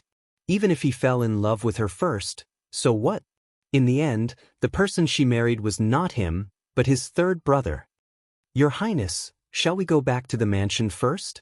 Seeing him standing in a daze, Xiao Liuzi carefully reminded him. Chu Liuxin took a deep breath and then slowly exhaled. His spirit collapsed again. Let's go back to the mansion first. Your Highness, concubine Ming asked you to go to her palace first after the court meeting, Xiao Liuzi said. Chu Liuxin waved his hand and said, No, let's go back. Of course, he knew what his mother meant. She wanted him to marry a princess who was beneficial to him. What did she mean by beneficial to him? Naturally, his mother didn't give up and wanted him to fight for her. But he didn't want to fight for it. The person she cared about the most had slipped by her side, and he had even let her know such an unbearable scene. What else was there for her to fight for? It would be better to be an idle king in this life. Why should she fall into that pool of mud? The pain and sadness in his heart almost overflowed his eyes. He raised his head hard to hide the tears in his eyes. Even if she was so seriously injured, he couldn't ask or see her. In fact, he really didn't have any thoughts at the moment. He was just worried about her safety. He originally thought that if she married his third brother, even if she couldn't get the final glory, she would be comfortable in the end. Now it seemed that it was not necessarily the case. His third brother was involved in the center of power. What should she do? She was still so young, even younger than him. How could she withstand such a thing? If it were him, would she not be in such a predicament? Chu Liuchen's breathing involuntarily quickened, and his eyes slowly lit up. After what happened to Xiao Yanru, it was the first time that he had changed and was no longer a dull gray man. In fact, did he still have some use? He calmed himself down and showed a trace of firmness in his eyes. Let's go, I'm going to see my mother. After that, he strode to concubine Ming's palace. Xiao Liuzi was stunned at first, but then he saw that his master was much more energetic. He was so excited that his eyes immediately turned red. This was the first time in a long time that the prince showed such an expression. This was really great. As Chu Liuxin's henchman, how could he not understand his master's thoughts? Your Highness, wait for me. Xiao Liuzi wiped away his tears and chased after him. In any case, at least the prince regained his spirit at this time, which was already very good. The things in the court had little to do with Xiao Wanru. She was still recovering from her injury. The medicine made by Mingqiu Nun and Dr. Qi together was very effective. She had basically recovered in the past few days. When she attacked him, she also knew how far she should go. At that time, she looked scary, but in fact, she was not as seriously injured as she looked. She had nothing to do these days, so she left everything to Chu Luchen and was very leisurely. Yesterday, Zhao Shiran sent someone to tell her that he would come to check on her condition today and asked if she could come over. Before Chu Luchen returned to the mansion, the gate of Prince Chen's mansion was very tightly guarded. Even the people of Marquis Xing's mansion were not allowed to enter. When Great Elder Princess came over in person, so Zhao Shiran could not come in before. Xiao Wanru's body was almost recovered. Next, she just needed to take a good rest, so she answered Zhao Shiran's words and asked her to come over today. Zhao Shiran was not the only one who came, but also Xiao Caihuan and another woman, who was Zhao Shiran's biological sister, second Miss Zhao Shiqiang. After they were led to Xiao Wanru's courtyard, Xiao Wanru met them. After saluting her, they took their seats respectively. Is Princess Chen's body better? Zhao Shiran looked at Xiao Wanru with concern and asked, I have always wanted to come here before, but I was delayed because of my husband's matter. In fact, they were rejected by Prince Chen's mansion. Zhao Shiran's words could be regarded as a reconciliation between the two families. After all, it was very rude of Prince Chen's mansion to refuse the visit of Princess Chen's maiden family. I'm fine. Is my brother feeling better? Xiao Wanru asked with a smile. My husband is much better, so he is recuperating now. He said that there will be an imperial examination in 3 years, so he can calm down and study hard in the study. In fact, it is not all bad. Zhao Shiran said with a wry smile. He could only say this now. Infanta Yuan An's matter was left unsettled in the end. Originally, he wanted Xiao Wanru to stand up for him, but Xiao Wanru had an accident. At this time, he certainly could not use this matter to force Xiao Wanru. Zhao Shiran did not mention it again sensibly. Brother, are you going to take the imperial examination? Xiao Wanru raised her watery eyes and asked with a smile, why haven't I heard about it before? Although Xiao Hua and had a good reputation and was said to be talented, Marquis Xing's mansion had never expressed the intention to let Xiao Hua and take the imperial examination. In fact, they were waiting for an opportunity for him to inherit the title of Marquis Xing's mansion and then rise to the top in this position. With Xiao Hua An's talent, it was indeed easy for him to be appreciated by the emperor. In the last life, Xiao Hua An had done this. It was indeed the path taken by most people to take the imperial examination and then become an official. However, it was the practice of the descendants of aristocratic families to inherit the title of nobility and then develop a great career. In particular, it was easier for Xiao Huang, who could inherit the title of nobility, to stand out. Among the descendants of aristocratic families, there were many good-for-nothings and few promising ones. If Xiao Hua and took this path, he could be more noticed by the emperor and his official career would be smoother. A man's talent can only be expanded after passing the imperial examination. Zhao Shiran explained. After that, in order to be more persuasive, he added, my father took the imperial examination all the way through. Minister Zhao did take the imperial examination all the way through. The Zhao family was also an aristocratic family. However, Minister Zhao was not the eldest son of lineal descent and had no right to inherit the title of nobility, so he focused on studying. Fortunately, Minister Zhao had been smart since he was a child. After passing the imperial examination, he had a bright future. Now he was much better than his elder brother who had inherited the title of nobility. It could be considered very inspirational. Zhao Shiran's words showed Xiao Hua An's determination and his intention not to compete with Xiao Yuanhao for the title of heir of duke. Brother, it is indeed a good idea to take the imperial examination. If you need anything, just tell me. Prince Chen's mansion may have it. Xiao Wanru said gently with her expression unchanged. That's great. There are not many books in Marquis Xing's mansion before. Prince Chen's mansion may really have it. At that time, I may have to trouble you, Your Highness. Zhao Shiran stood up to thank her and bowed deeply to Xiao Wanru. Xiao Wanru hurriedly asked Yu Jie to hold her back and said, you are too polite. It's nothing. Chapter 11:18. It's the best that Princess Qin can help us at this time. It can also let people see that there is no estrangement between our mansion and Prince Chen's mansion. Zhao Shiran straightened up with the help of Lin Mengya, and suddenly his eyes turned red. Sister, don't be sad. Zhao Shiqiong hurriedly stood up and took her hand to comfort her in a low voice. Xiao Wanru frowned and raised her watery eyes slightly. Is someone gossiping like this? No one said that. I just thought so. Zhao Shiran felt that he had lost his composure. He hurriedly turned his head and wiped the tears from the corner of his eyes with a handkerchief. He shook his head and forced a smile. Princess, I was rude.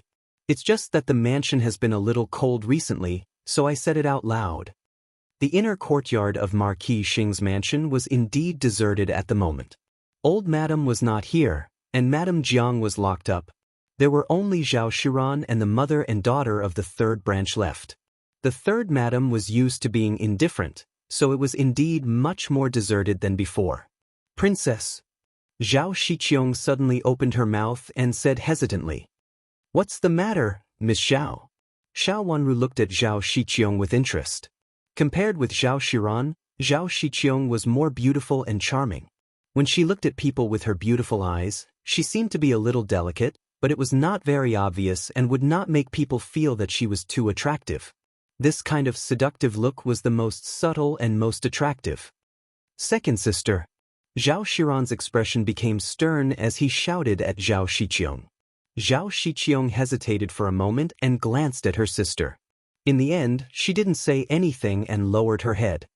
I'm fine. I just want to take a walk outside. Is that okay? All the people present were from Marquis Xing's mansion. Although Zhao Shiqiong was Zhao Xiran's younger sister, she was indeed an outsider here. It was sensible of her to want to walk outside so that it was convenient for them to talk. Xiao Wanru knew that she didn't want to say this, but since she didn't want to say it, she didn't want to force her, so she nodded and said, Chu Le, take second Miss Zhao to the garden. Chu Le answered and came out. After bowing to Zhao Shiqiong, she left with Zhao Shiqiong. First sister-in-law, if you have any difficulties, you can tell me. Xiao Wanru looked at Zhao Xiran, who had sat down again, and said softly. Actually. Zhao Xiran hesitated for a moment and looked a little hesitant. He looked up at Xiao Wanru with a little uneasiness in his eyes. First sister-in-law, please go ahead. Xiao Wanru didn't force her but added. Zhao Xiran composed herself and raised her head again as if she had made up her mind. Princess Chen, in fact, it's not that I can't tell you about this. Father-in-law, he wants to marry a new person. After saying this, Zhao Xiran's face turned as red as blood. After all, she was talking about what had happened in Xiao Jing's room. As his wife, she had no right to talk about such things. A newcomer?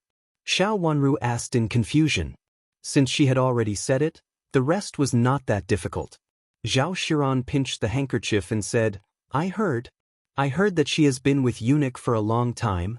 Eunuch said that there is no elder in the mansion now, and I am a young daughter-in-law and not very sensible, so I want to bring that person over, and a daughter, the woman named Anyang?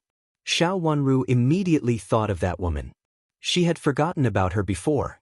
Last time, she came to Prince Chen's mansion and said that she knew something important about her parents. This woman was not ordinary.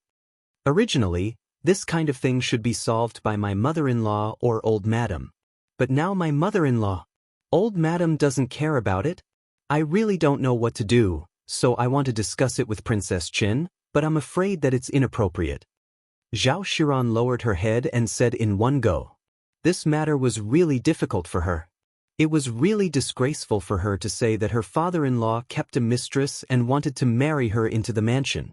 Even though it was Xiao Wanru in front of her and she was also a married daughter of Marquis Xing's mansion, Zhao Xiran still felt very uncomfortable. Xiao Zaihuan moved her head slightly. She had been lowering her head since she entered the door. She raised her head slightly and glanced at Zhao Xiran. She really didn't know about the matter of the second branch.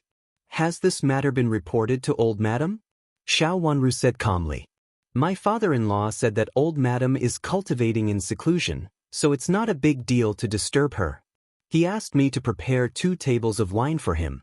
He also said that Princess Chen had met her, so she had agreed long ago. Zhao Xiran moved her body uneasily and blushed in embarrassment. In this situation, she didn't know whether to object or agree.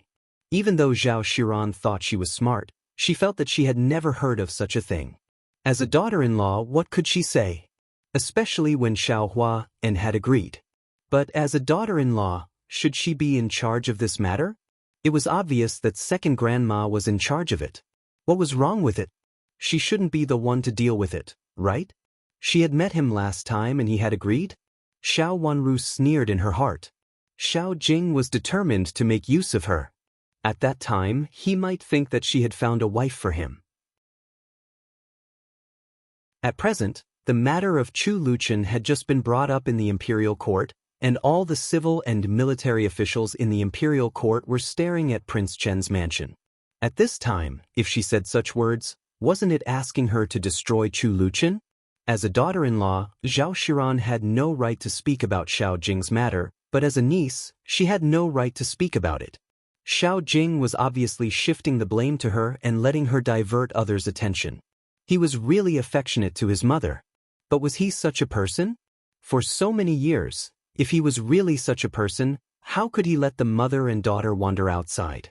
In any case, even the illegitimate daughter of Marquis Xing's mansion had more chances to marry into a noble family than an ordinary girl. It was said that the daughter had reached adulthood. At this time, she returned to the family and would inevitably be discussed by others if she remarried. It was not easy for her to get a good marriage. If she returned to the family earlier, after a period of settling, and with the same upbringing as other misses, fewer people would talk about it, and it would be easier for her to get married. My father-in-law also said that he wants to marry into the mansion as a co-wife. Zhao Shiran murmured again. This time, Xiao Huan also raised her head and looked at Zhao Shiran in astonishment. She only thought that this second uncle was crazy. It was so easy to get a co-wife, and she was a daughter from another family. She had been raised outside for so many years. At first glance, she could tell that she was not from a good family. How could she be a co-wife? Second uncle really dared to say that? Xiao Wanru took a deep breath and then said slowly, "Go and ask old madam to go back to the mansion." What? Zhao Shiran said in surprise. Go and ask old madam to go back to the mansion. Xiao Wanru said with certainty. No matter what Xiao Jing wanted to do, only old madam could suppress him on the surface now. If even old madam agreed to this matter, it seemed to be quite suspicious. She was testing old madam's attitude and Xiao Jing's. How could she not avenge her parents? At present, Chu Luchen was in charge of the affairs in the mansion, so she could be considered innocent. Since she was free, she could continue to investigate. But old madam, Empress Dowager wants. Zhao Shiran stammered. Of course, old madam did not go to the Yuhui nunnery willingly. Now it was not so easy for her to come back. I will go to the palace to meet the Empress Dowager tomorrow and I will talk about this matter. If the Empress Dowager agrees, I will ask someone to inform you. Go and ask old madam to come back immediately. Without old madam, it will not be easy for my sister-in-law to make decisions in the mansion. Xiao Wanru already had an idea in her mind. Since old madam was secretly punished by the Empress Dowager, of course, she had to inform the Empress Dowager. Although the Empress Dowager might not care too much about it, she had to tell this matter to the Empress Dowager in case others got hold of it. Will the Empress Dowager agree? Zhao Shiran also knew that this was the best way, but he was still a little worried. He looked at Xiao Wanru and asked. There was no hope for Madame Jiang. Considering the hatred between her and Zhao Shiran would not mention her. Moreover, she did not want Madame Jiang to come out. It was better for her to be locked up forever as the wife. In this way, at least the position of the eldest legitimate son of Xiao Hua could be guaranteed. It should be possible. Wait for my news tomorrow. Xiao Wanru nodded. Thank you, Your Highness. If it were not for you, I don't know what to do. I can't make decisions on this matter. Zhao Shiran breathed a sigh of relief and said to Xiao Wanru gratefully. As long as old madam came back, no matter how old madam dealt with this matter, it had nothing to do with her, and it would not cause gossip. You are welcome, first sister. Marquis Xing's mansion is my mother's family.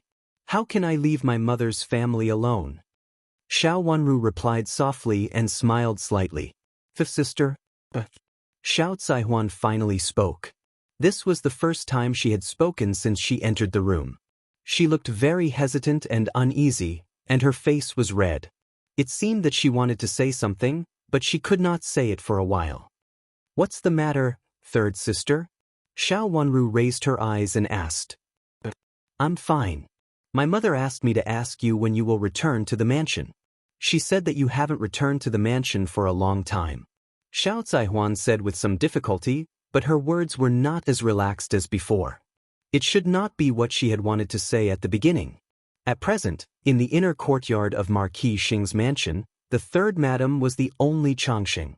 However, because they were separated by a branch, and the third madam had always followed the second madam, she was not close to Xiao Wanru.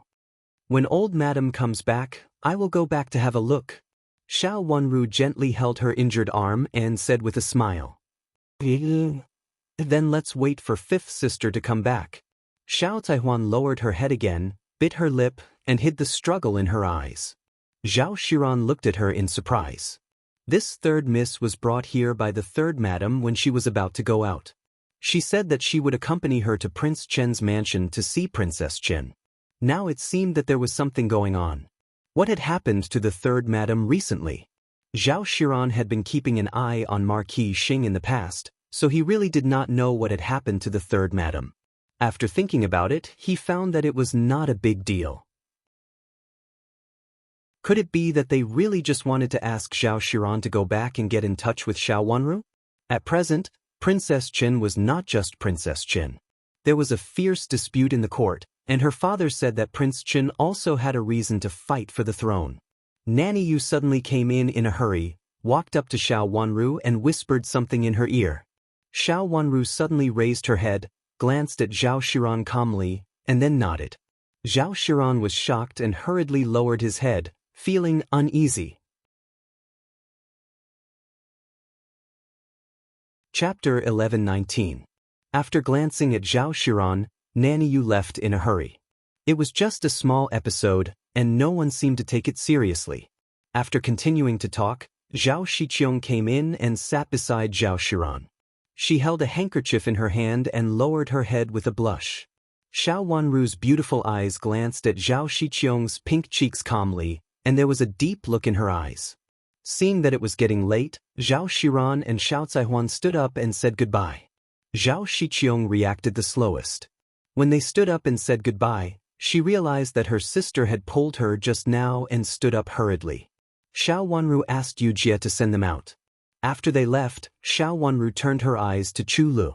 Your Highness, I really didn't mean to take second Miss Zhao there. Second Miss Zhao heard that the bamboo forest in our Prince Chen's mansion was good, so she insisted that I take her there. I thought that the prince would not come back so early. Chu Lu knelt down with a plop and said anxiously, "Get up first." Xiao Wanru nodded and said calmly. Chu Lu stood up, crossed her hands in front of her chest, and said aggrievedly, I took second Miss Zhao to see the bamboo forest in our mansion. Second Miss Zhao said that she heard that there were a few purple bamboos from Huaguang Temple in it, so I took her there.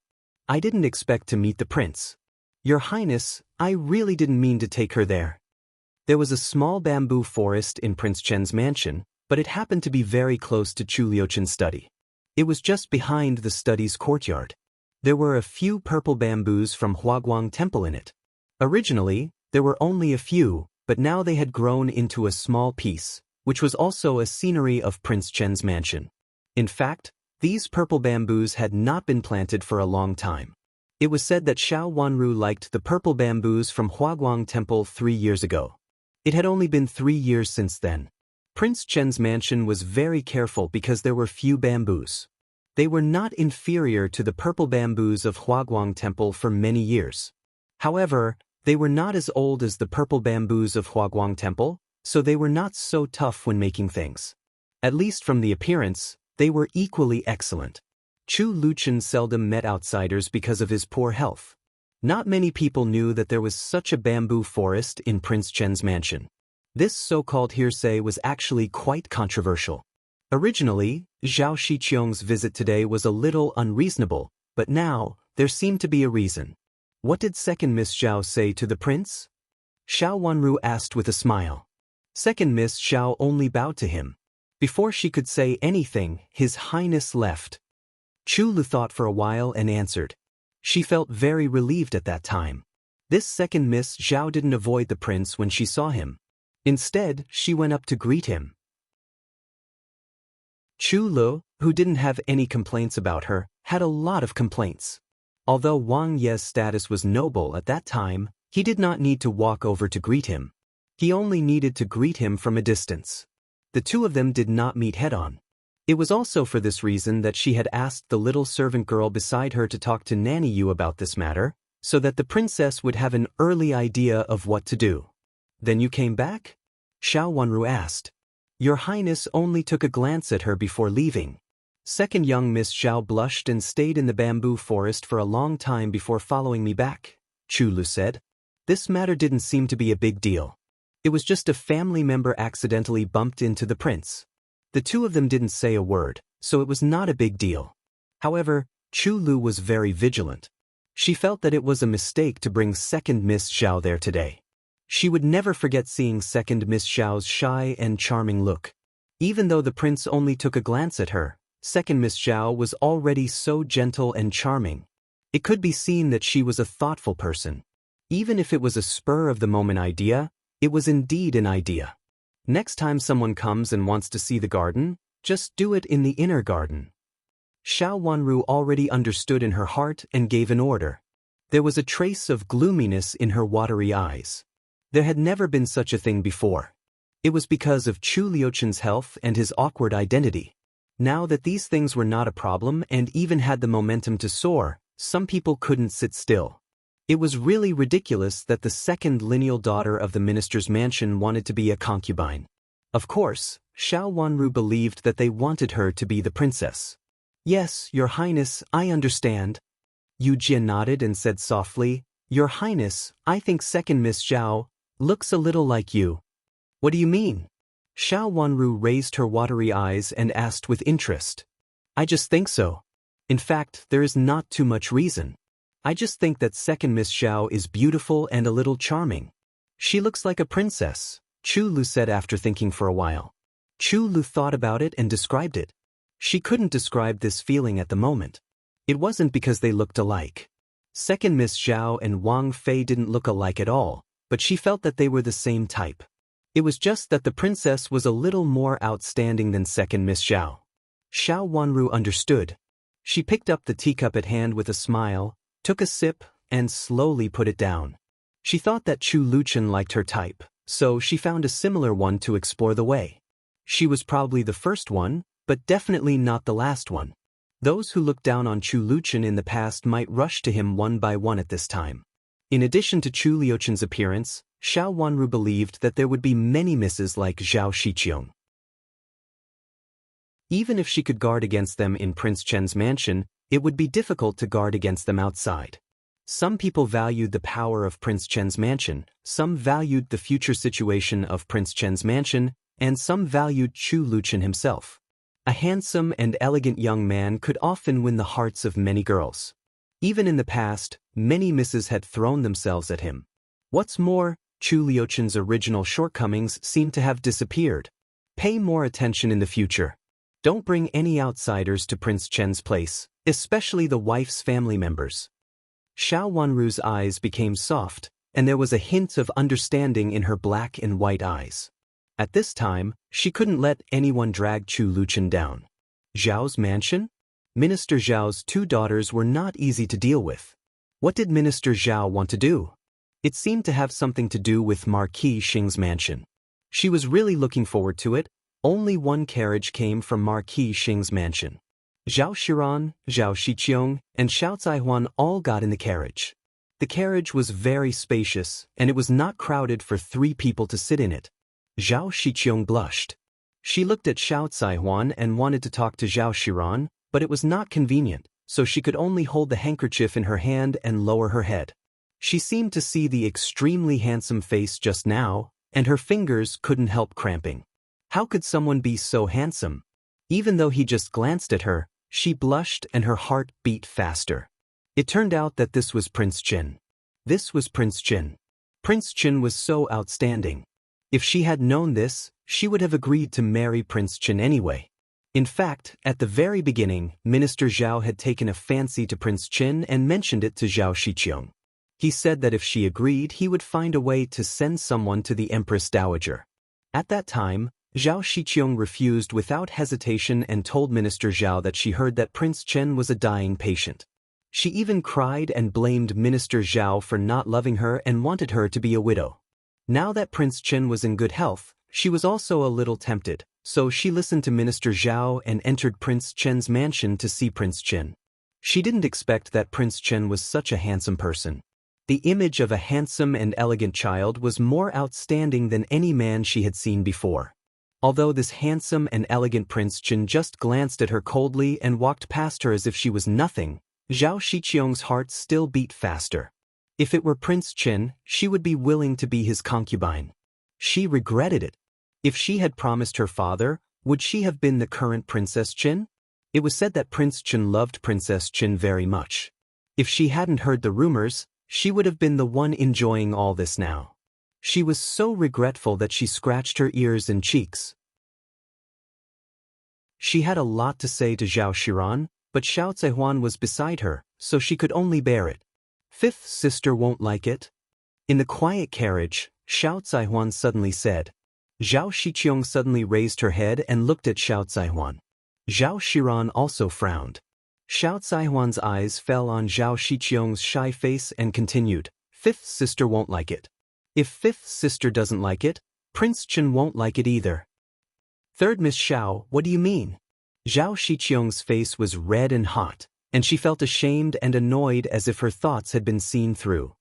You can ignore what I mean, second Miss Xiao. As long as fifth sister doesn't mean it, you can write it down. Xiao Zaihuan looked at her in silence, which almost made Zhao Shiqiong lower her head. But the next moment, she stared at Xiao Zaihuan with an unkind look and said, Third Miss Xiao, you can eat more, but you can't talk nonsense. Second Miss Xiao is a smart person, but don't treat others as stupid. Xiao Zaihuan laughed sarcastically. The appearance of second Miss Xiao was really familiar. Was she like this at the beginning? Third sister, you've gone too far. Seeing the two of them staring at each other, Zhao Shiran had to interrupt. Sister-in-law, if you think what second Miss Xiao did is right, I have nothing to say. Xiao Zaihuan looked at Zhao Shiran and curled her lips coldly. Since she was released, her temper had become more and more dull. On the way here, she hadn't said a few words to Zhao Shiran, but now she had said a lot. Xiao Zaihuan felt that she had done everything she could to Zhao Shiran, her sister-in-law. If Zhao Shiqiong really didn't want to hear it, it was out of her control. For the sake of the same mansion, she also warned Zhao Shiqiong. It was easy to guess what Zhao Shiqiong was thinking. She must have met Prince Qin just now, so she came back with a shy face and wanted to say something. Unfortunately, before she came back, her fifth sister had already known that the thing that Nanny Yu came in to report should be about Zhao Shiqiong. This man thought that fifth younger sister didn't know anything. Xiao Zaihua? Zhao Shiqiong was very angry. Chapter 11:20. Okay, stop quarreling. Zhao Shiran's face darkened and she scolded her. She was also preoccupied at this time and really didn't have the mood to care about her sister's affairs. When Zhao Shiqiong told her about it shyly, she felt like she was joking. Was Prince Qin so easy to fall in love with someone? She had also seen Prince Qin. Prince Qin was indeed extremely handsome, but there was no other woman in his eyes. Prince Qin, who seemed to be as gentle as jade, didn't show any emotion in his eyes. No matter who he was facing, he seemed to be like this. Only when he saw Xiao Wanru, there was a trace of gentleness at the bottom of his eyes. Such a man was heartless. When they arrived at Prince Chen's mansion, Zhao Shiran warned Zhao Shiqiong that Zhao Shiqiong used Minister Zhao to suppress her, saying that it was her father's idea. Now Prince Chen's mansion might prosper, so she should give Prince Chen a good impression before others reacted. What Zhao Shiqiong didn't tell Zhao Shiran was that Minister Zhao felt that Zhao Shiqiong's temperament was similar to that of Princess Chen. They were both the kind of women who looked cold but a little charming. This was what Minister Zhao's wife said. If Prince Chen really liked this kind of woman, her daughter would also like this.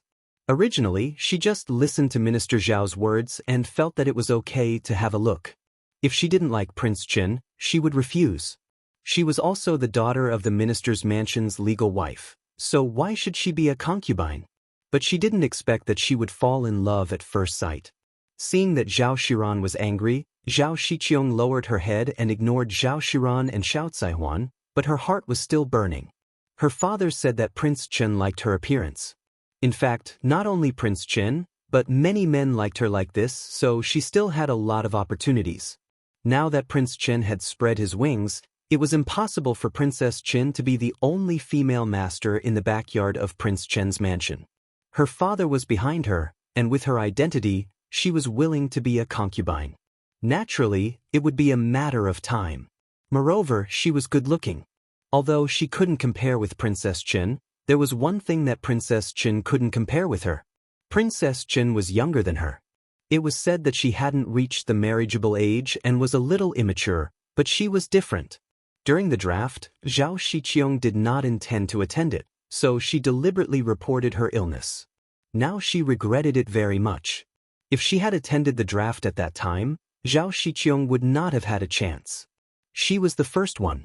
Her father had taken a fancy to Prince Chen, but she didn't want to. At the moment, she could only obey her father's order and enter Prince Chen's mansion to be the concubine. The future would be dealt with later. Compared with Prince Chen, she had the support of her father's minister's mansion. It was very likely that she would laugh in the end. After weighing the pros and cons in his heart, he became more and more excited. Since his sister didn't want to help him, he would go back and look for his father. His father had his own thoughts. The three people in the carriage quieted down again. They each had their own plans and did not disturb each other. After arriving at Marquis Xing's mansion, Zhao Shiqiong got off the carriage and directly got into her own carriage. She turned around and headed for the minister's mansion, not wanting to stay in Marquis Xing's mansion for a moment. Xiao Taihuan went to the third branch to reply to third madam. Zhao Shiran stood still and watched his sister-in-law and younger sister leave. He frowned and had a bad feeling. No matter if it was his sister-in-law or younger sister, he couldn't control either of them.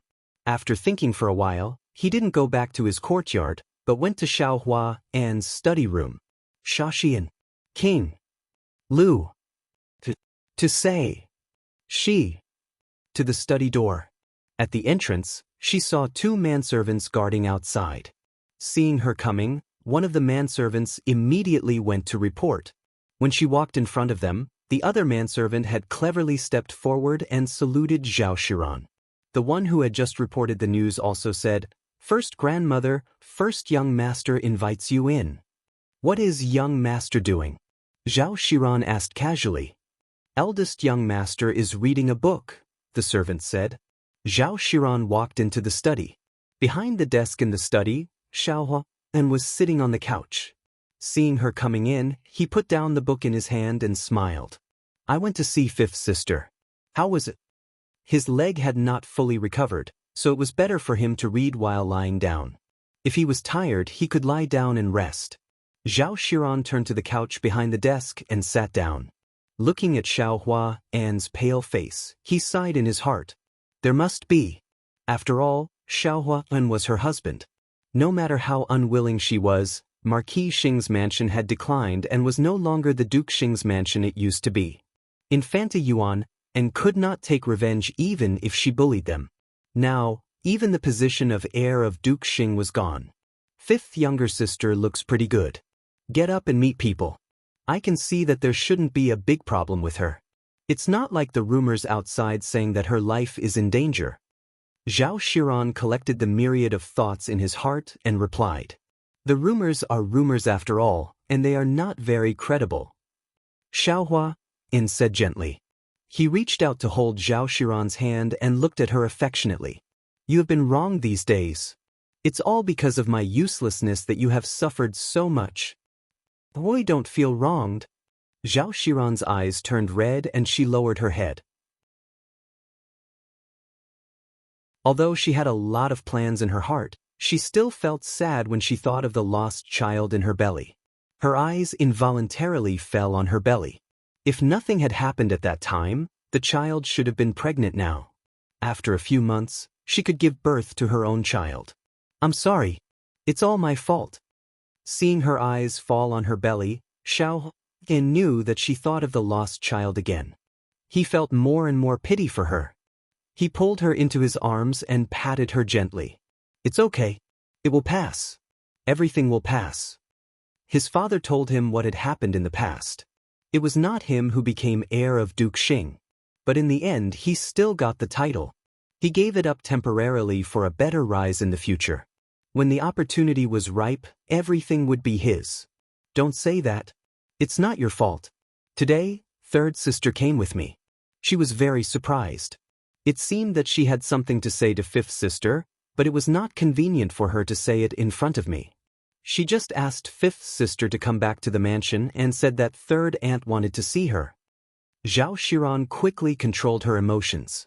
She sat up and pressed the corners of her eyes with a handkerchief to recover some energy. Third aunt wants to see fifth sister? Xiao Huan frowned.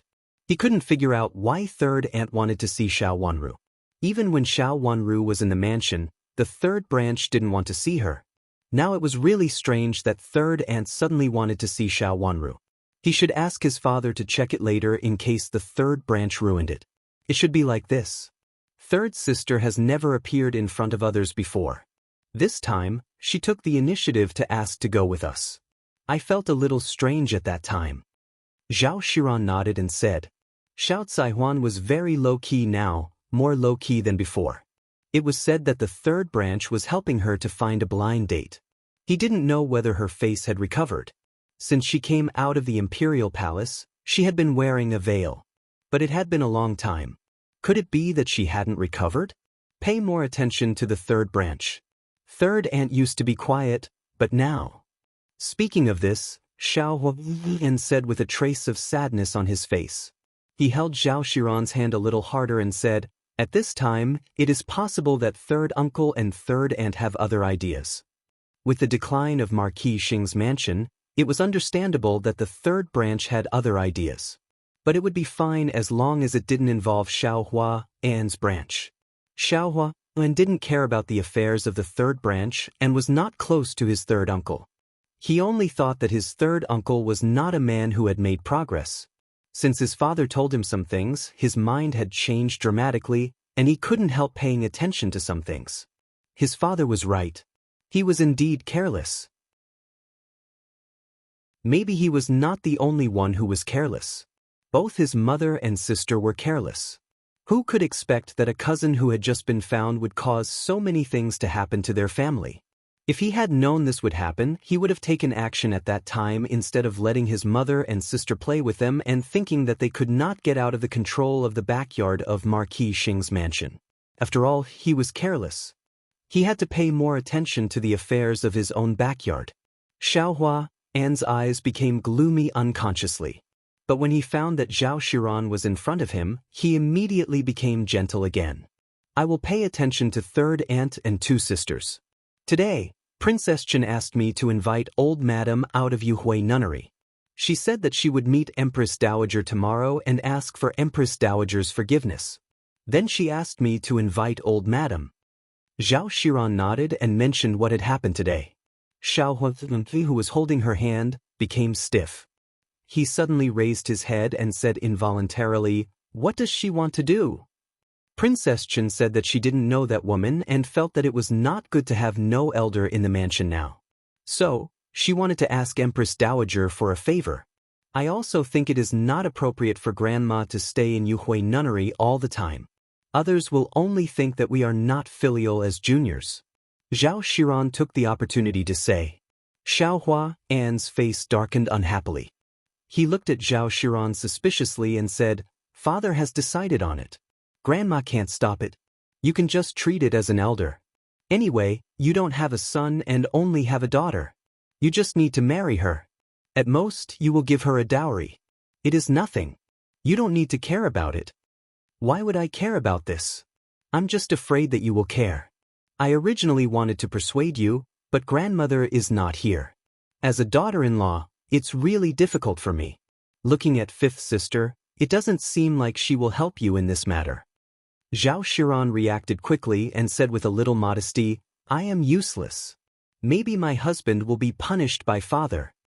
After thinking for a while, Xiao Huan calmed down and said with a smile, It is indeed difficult for you to deal with it. Let's talk about it after Grandma comes back. Grandma is not willing to see the son of Marquis Xing's mansion wandering outside. Father, are you really going to give that woman the identity of a co-wife? If you really do that, you will be laughed at by other mansions, right? Zhao Shiran frowned. In her opinion, it was very absurd. It was good enough for a concubine to enter the mansion. How could she want to be a co-wife? How could she be so shameless? Who would agree to it? The whole Marquis Xing's mansion would be humiliated together with her. I heard from father that this woman has another identity. We are juniors. Let's wait for Grandma and Father to make a decision. Xiao Huan said casually. Zhao Shiran was a little confused. What identity did this woman have that could make others agree with her?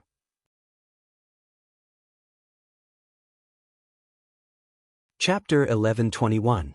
Chu Luchen didn't return to Lingyun House, where Xiao Wanru lived, until all the people of Marquis Xing's mansion left. After waving his hand to let them leave, he held Xiao Wanru's slender waist and asked lazily, "If there is another woman like her, just beat her out." The unspoken meaning in his words made Xiao Wanru smile and ask, "Your Highness, did you see her just now?" "Of course I saw her. I can't be blind when such a big person bumps into me," Chu Luchen said lazily.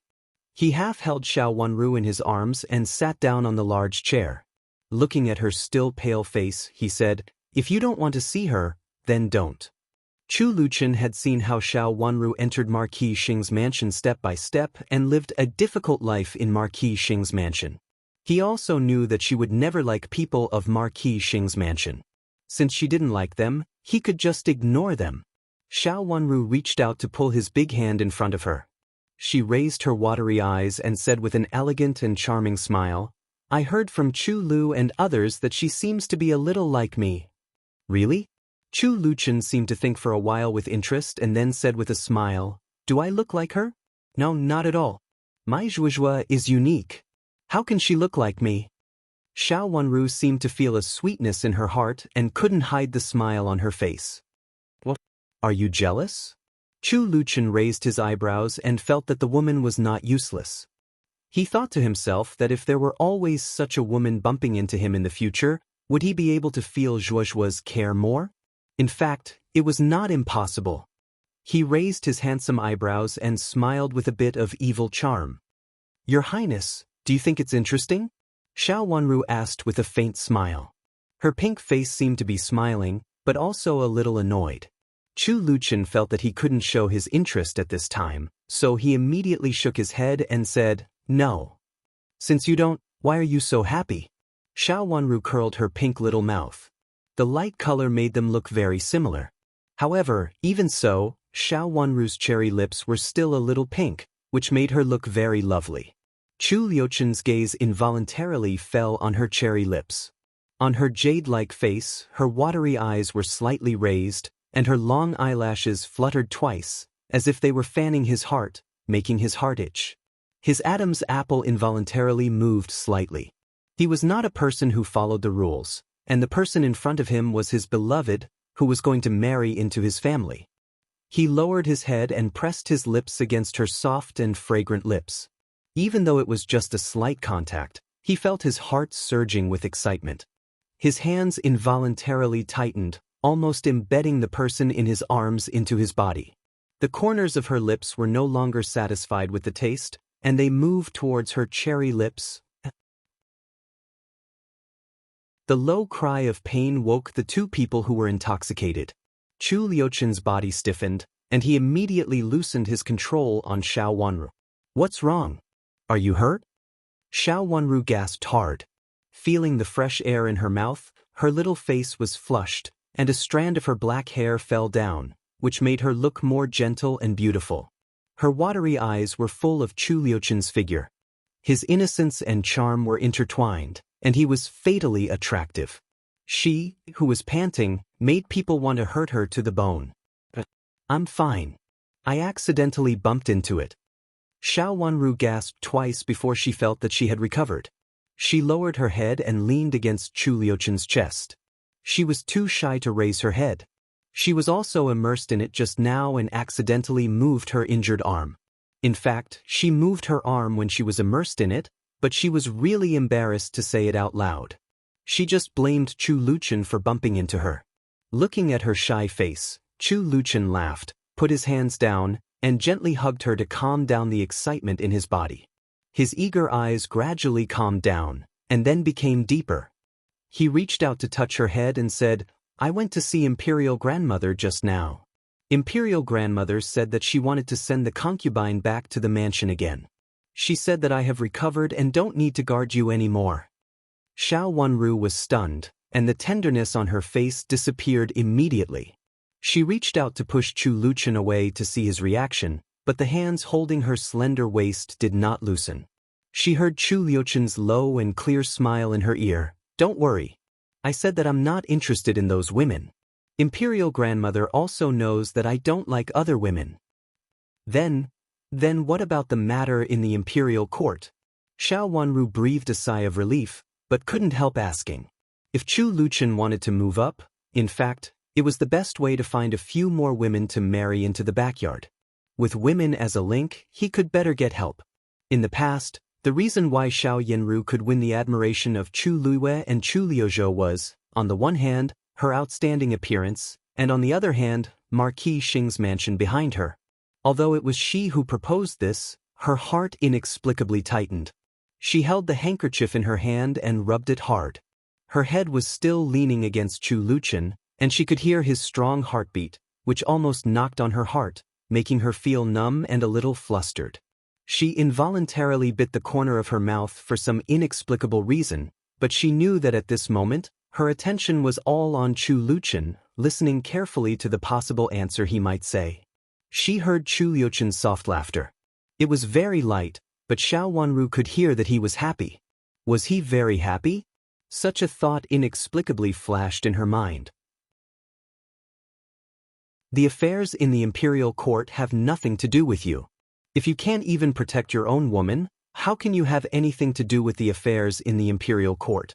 Only those who are not powerful will think of using marriage to deal with this matter. If I have a harem, only Zhuozhua is enough.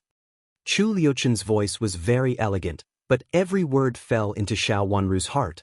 It was as if hot tea had soaked into the cold ground, and the water surface broke the ice, which was as tender as water. No matter how hard the ice surface was, it would be moist after the ice was broken.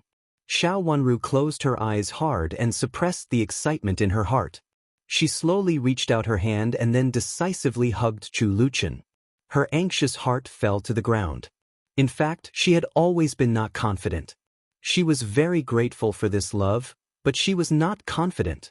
In her last life, she was repeatedly hurt in marriage and was broken off again and again.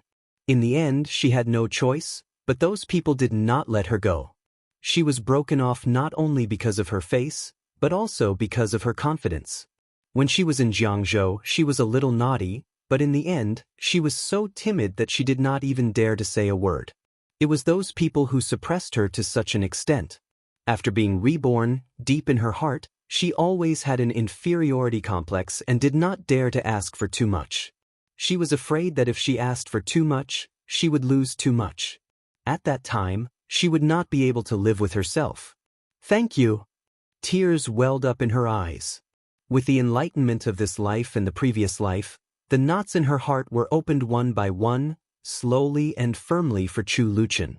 Sensing Xiao Wanru's emotional fluctuations, Chu Luchen reached out and gently wiped her face. Immediately, he wiped away the salty and wet tears on her face. He was shocked and immediately pulled her out of his arms. He looked at her with gloomy eyes and said, "What's wrong? Did someone mention something in front of you?" Xiao Wanru shook her head with a smile. Tears were still hanging on her face, which was breathtakingly beautiful. Chu Luchen looked at her quietly, and then kissed her carefully to dry her tears. Then he reached out to hold her in his arms and said, "Don't worry. Such a thing won't happen." Chu Luchen had never thought about the matter of the harem. So what if there were 3,000 beauties in the harem? There had always been only one person in his heart. Only this person could give him a chance to live, make him willing to live, and be willing to climb that throne in order to better protect her. If it were not for her, what was the point of all this? If she were killed by someone, he would rather stain the earth with blood in exchange for a little time in her reincarnation. Xiao Wanru did not see the domineering and bloodthirsty expression on Chu Liuchen's handsome face at this moment. He had never been a kind person, and he did not intend to be as kind and harmless as he looked on the surface. Being heartless and cold-blooded could not describe him. In fact, he was a person who dared to be the enemy of the world for the sake of one person. He did not care about others. Even if more people's blood was spilled in the sky and covered the ground in front of him, so what? I'm just happy. Xiao Wanru no longer hid her emotions. Although her face was flushed with shame, she still firmly said what was in her heart. Fortunately, she was tightly nestled in Chu Liuchen's chest at this time. Otherwise, she would really be too ashamed to say such words. There was a low laughter in her ears.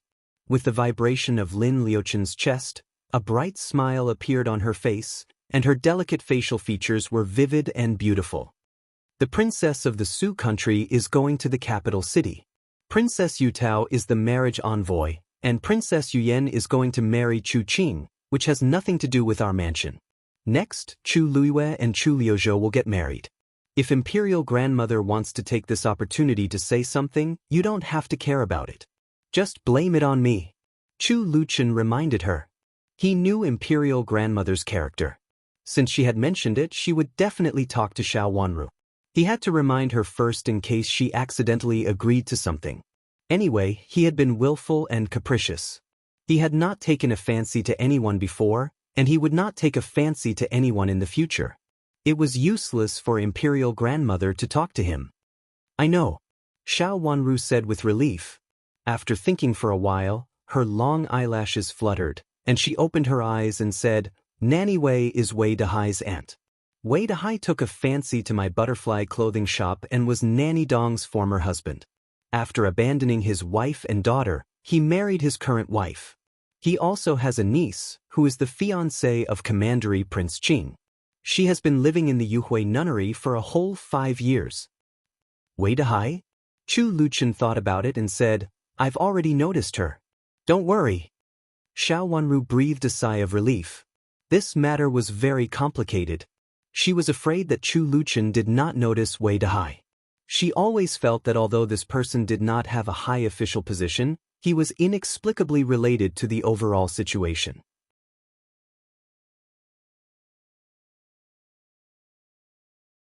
Chapter 1122. Qianqian update the latest chapter on the Crown Princess's medical skills as soon as possible. I'll go to the palace to see the Empress Dowager tomorrow and ask her to release old madam. Xiao Jing is going to marry a concubine. It's not good to have an elder in the mansion. Xiao Wanru added. The matter of Marquis Xing's mansion was really troublesome. She didn't say it in detail because she didn't intend to trouble Chu Luchen. She did not think that she was useless and could deal with the matters in the backyard. Alright, just be careful. Remember, if you can't solve anything, there's still me. Chu Luchen nodded with tenderness in his heart. The gloominess and bloodthirstiness on his face had long disappeared. He lowered his head slightly and his handsome eyes fell on Xiao Wanru's head. There was a trace of tenderness in his eyes that even he himself could not detect. A gentle breeze blew past the window, lifting up the curtains. A man and a woman were hugging each other tightly. Handsome and stunning, they were as beautiful as a painting. The man lowered his head slightly, looking very gentle. Only when he raised his eyes did one realize that there was a trace of brutality flashing through his ink-black eyes. The woman in his arms was the only thing he wanted in this life. In fact, he was more than willing to help her settle everything himself. However, since she wanted to do it herself, he would let her do as she pleased. No matter how much trouble she caused, he would still be there in the end. Xiao Wanru went to the Empress Dowager's palace of benevolent peace the next morning. As soon as she walked out of the side door of Prince Chen's mansion, she met the palace maid named Qingmu, who served concubine Lan. Princess Chen. Qingmu stepped forward and bowed respectfully. Xiao Wanru looked at Qingmu and asked, What's the matter? Qingmu politely said, Our Empress invites Princess to come to the Twin Rest Hall in a moment. Is that okay? Concubine Lan wants to see me at this time? Xiao Wanru's heart skipped a beat. The concubine Lan in front of her was no longer the concubine Lan in the past. Now everyone in the palace knew her.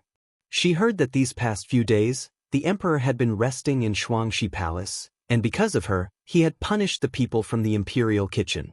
Regaining his favor or something else? She had asked Chu Luchen about this before.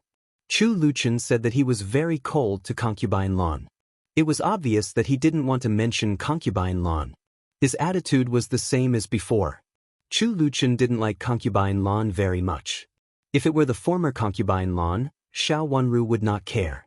But now concubine Lan was in the limelight. If Chu Luchen offended her, she must be careful.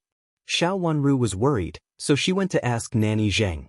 Nanny Zheng wanted to say something but stopped on second thought. In the end, she said that she couldn't say it and asked her to go to the chief butler. When the chief butler came over, he was very straightforward and said that concubine Lan was Chu Liuchen's biological aunt, but there was a misunderstanding between them, which had not been solved until now, so that Chu Liuchen still didn't like her aunt. Because of this answer, Xiao Wanru breathed a sigh of relief. At least she could see that concubine Lan had no malice toward Chu Liuchen, which was enough. As for other things, she pretended that she didn't notice anything. Chu Liuchen would tell her if he could. Since Chu Liuchen didn't like concubine Lan, it was inconvenient for her to have more contact with this concubine Lan, so she refused politely, "I'm not feeling well. I'm afraid I don't have the strength to go to concubine Lan again after coming back from the Palace of Benevolent Peace. Your Highness, please don't waste too much of your time. Her Highness has something important to tell you. Please spare some time, Your Highness. A soft sedan chair will be waiting for you in the Palace of Benevolent Peace." Qin Mu pleaded. How dare he let the soft sedan chair wait at the gate of the Palace of Benevolent Peace? Xiao Wanru's eyes darkened. After thinking for a while, she no longer refused and said, "Okay." Qin Mu obviously breathed a sigh of relief and stepped aside. "Your Highness, please." Xiao Wanru nodded and went to the Palace of Benevolent Peace with Yu Jie. She was much better now. It didn't matter if she walked slowly all the way, but she couldn't be too tired. Although what she said before was an excuse, it was also the truth. After entering the Empress Dowager's Palace of Benevolent Peace, Xiao Wanru turned around the wide screen and saw the Empress Dowager leaning on the bed. She looked listless and sickly with a yellow face. With just a glance, Xiao Wanru breathed a sigh of relief. Although the Empress Dowager looked sickly, her condition was not too bad. She should just be suffering from a common cold and would recover after a period of rest. "Greetings, Imperial Grandmother." Xiao Wanru stepped forward and was about to kneel down, but was stopped by Nanny Wei beside her. "Don't stand on ceremony. You are not in good health. Why did you come here instead of recuperating in the mansion?" The Empress Dowager rebuked her in a low voice. Nanny Wei knelt down with a thud and said in a sorrowful voice, "Please forgive me, Your Highness. I was misled before, and then I misled Princess Chen with displeasure. I said that the Empress Dowager liked that kind of screen and asked you to wear it. Please forgive me this time. I just want to serve the Empress Dowager wholeheartedly and don't care about other people's affairs anymore." She apologized for the matter of the screen on the birthday banquet. She glanced at the Empress Dowager's face and saw that she looked calm. She should have known it long ago. She smiled slightly, reached out to help Nanny Wei up, and comforted her. "Nanny Wei, you are too polite. I only hope that Nanny Wei will serve Imperial Grandmother well in the future and treat her wholeheartedly. As long as you don't have any other thoughts, the past will naturally be written off." Nanny Wei's heart skipped a beat. She suppressed the panic in her heart, wiped away her tears, and nodded repeatedly. "You are right, Princess Chen. I will remember it. This old servant will never do such a thing again." This old servant regretted it afterwards, but I also thought that nothing would happen. Instead, I made Princess Chen lose face. The screen banquet was neither a big nor a small matter. After all, in the end, everyone thought that Xiao Wanru had been framed. Now this person also took the initiative to stand up and take all the responsibility. If they continued to punish her strictly, it seemed that they would not give face to the Empress Dowager. Moreover, the Empress Dowager was sick now. With a familiar person serving her, she would recover quickly. At this time, they couldn't really deal with Nanny Wei. Xiao Wanru's words at the moment were the most appropriate and kind. Of course, the word disloyal in her words made Empress Dowager feel a little unhappy. She glanced at Nanny Wei and thought secretly, although I still use Nanny Wei and think of Nanny Wei's friendship, I'm sure that Nanny Wei will not be as wholehearted as she used to be. In fact, the Empress Dowager wanted to punish Wei Dahai more. It was Nanny Wei who begged bitterly that she didn't punish Wei Dahai. Nanny Wei repeatedly said that Wei Dahai was the only son of her elder brother. When she was young, it was her elder brother who brought her up. Now he was her elder brother's only child. How could she bear to let him bear the responsibility? The Empress Dowager was also very upset these days, and she was not feeling well. Indeed, she didn't have the energy to deal with Wei Dahai. There were important events everywhere in the imperial court and the imperial harem. Even if she lay in bed, she could hear them clearly, and she knew that at this time, other things could be put aside. In the eyes of the Empress Dowager, Wei Dahai's official rank was really low. She couldn't bear to deal with her. For the sake of Nanny Wei, she spared her. Of course, the Empress Dowager also said that it depended on Xiao Wanru, Prince Chen's opinion. Now Xiao Wanru's words could be regarded as giving face to the Empress Dowager. After all, Nanny Wei had served the Empress Dowager for many years, and the Empress Dowager couldn't bear to see Nanny Wei get hurt because of this kind of thing. Since this matter had been talked about, the Empress Dowager was in a good mood. She asked Xiao Wanru to sit down on the chair beside the bed, looked at Xiao Wanru's delicate little face kindly, and asked with a smile, "Is Prince Chen really well? Is there any big problem these days?" The Empress Dowager still couldn't believe that Chu Luchen was really well and would not almost die because of a little cold. Prince Chen's mansion was almost in the palace and connected to the Imperial Palace. It could be said that it was the Empress Dowager who raised Chu Luchen little by little. She also worried that she couldn't sleep well again and again, afraid that when she woke up, it would be the news that Prince Chen was critically ill. Now it was all right. She didn't have such worries anymore. The imperial physicians all said that there would be no big problem. "Thank you for your concern, Imperial Grandmother. Prince Chen is fine, but Imperial Grandmother, Prince Chen came back yesterday and told me about your health. He asked you to relax. There is nothing that can't be solved. If you keep your mood good, you can get better faster." Prince Chen said that this was based on his experience. Xiao Wanru comforted the Empress Dowager. "This child, he even took this kind of thing as a joke?" The Empress Dowager's nose turned sour and she almost cried. This child had struggled on the verge of death many times. Every time he survived, he would comfort her with a smile. Every time she thought of the Empress Dowager, she would feel distressed and cry. Now it was all right. He was finally all right. "Imperial Grandmother, I also told him not to talk nonsense." Prince Chen said it was all right, Xiao Wanru said softly. The Empress Dowager nodded and reminded her worriedly, "Tell him not to be distracted in the future. Be careful not to disturb the Bodhisattva in heaven. When he is free, go to the Buddha Hall in the palace to worship the Bodhisattva." Thinking of Chu Liuchen's temper, the Empress Dowager felt that it was more appropriate to entrust it to Xiao Wanru, so she said, "If he doesn't want to go, you can go by yourself and worship the Bodhisattva for him." "Imperial Grandmother, I know." Xiao Wanru agreed obediently. The Empress Dowager was very satisfied. She took the handkerchief handed over by Nanny Wei, wiped her tears, and said with a smile in her eyes, "Well, let's not talk about this. I heard that people from Marquis Xing's mansion came to see you yesterday. What's wrong? Is this the first time they have come to see you?" "Imperial Grandmother, it's not that they didn't come to see me. They were not in good health before and our prince was not here, so we didn't let them come. Now I'm a little better and the prince is back, so they came to see me," Xiao Wanru explained. The Empress Dowager was very satisfied with the feeling that her husband was the most important person in her words. She nodded at once and said, "There are many troubles in your mansion, and you didn't care too much." Marquis Xing's mansion was becoming more and more unreliable. The Empress Dowager was afraid that they would implicate Xiao Wanru. "I do have something to ask of you, Imperial Grandmother." Xiao Wanru knelt down with an embarrassed look.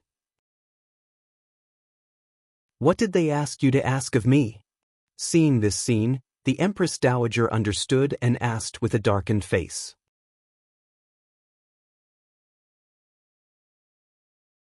Chapter 11:23. He wants to ask Imperial Grandmother to release old Madam. Xiao Wanru was so shy that she couldn't go on and blushed anxiously. "Get up and talk." Empress Dowager snorted. She really didn't like the people of Marquis Xing's mansion now. Nanny Wei came over attentively, helped Xiao Wanru up, and then stood aside and looked at them with a smile, as if there was really no grudge between them before and it was really fine after they talked it over. She seemed to be broad-minded. Xiao Wanru hesitated for a moment, sat down, and said with her head lowered, "First sister-in-law said that second uncle wanted to marry his former mistress, and it was impossible without an elder in the mansion. In the beginning, second uncle even brought that woman to see his granddaughter-in-law." Xiao Wanru hesitated for a moment, sat down, and said with her head lowered, as if she didn't know how to explain this matter. After all, this kind of thing was a matter between the elders. It was really shameful for her, a niece, to talk about this kind of thing. Xiao Jing is getting more and more immature. A mistress from another mistress wants to marry into Marquis Xing's mansion and even came to you to ask for it. What's wrong? Does he need you, Princess Qin, to give him a title as a mistress? Empress Dowager snorted coldly and leaned back. She increasingly felt that she had misjudged Xiao Jing for so many years. She used to think that he was an important person, but now he seemed to be obviously pompous and frivolous. She frowned and suddenly felt that she had missed something. After thinking about it carefully, her face became increasingly gloomy.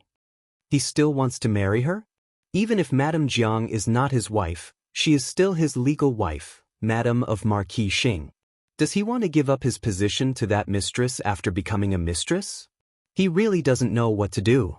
He doesn't mean to give up his position. He just wants that woman to be his co-wife. Xiao Wanru bit her lip and said bluntly. He really dares to say that? I don't know where a mistress from, but she dares to approach Madame of Marquis Xing and even wants you, Princess Qin, to give her face. Xiao Jing is so shameless. Empress Dowager patted the edge of the bed hard and said angrily.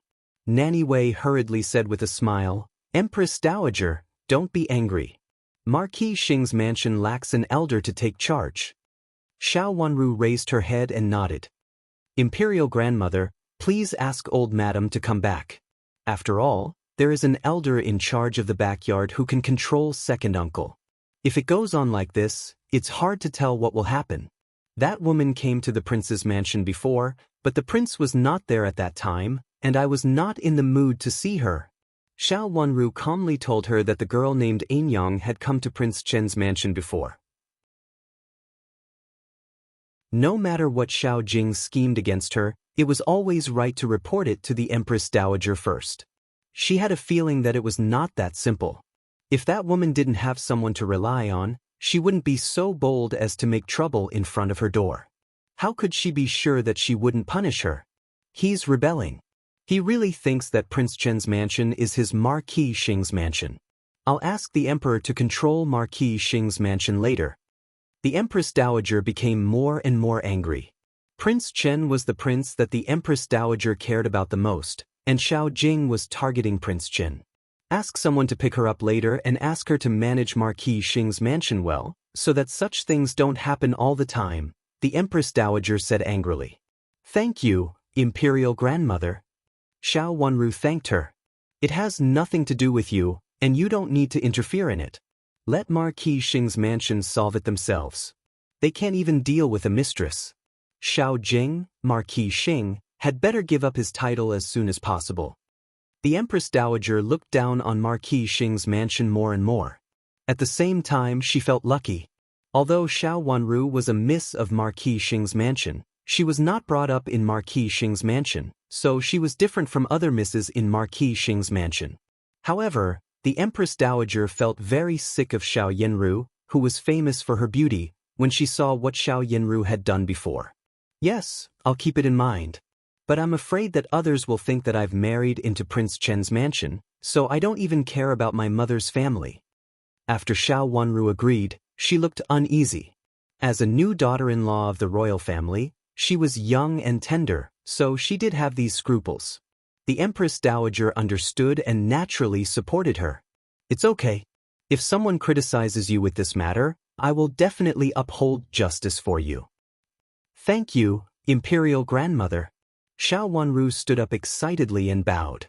Nanny Wei looked down at her toes and quietly listened to the Empress Dowager and Xiao Wanru talking with a respectful face.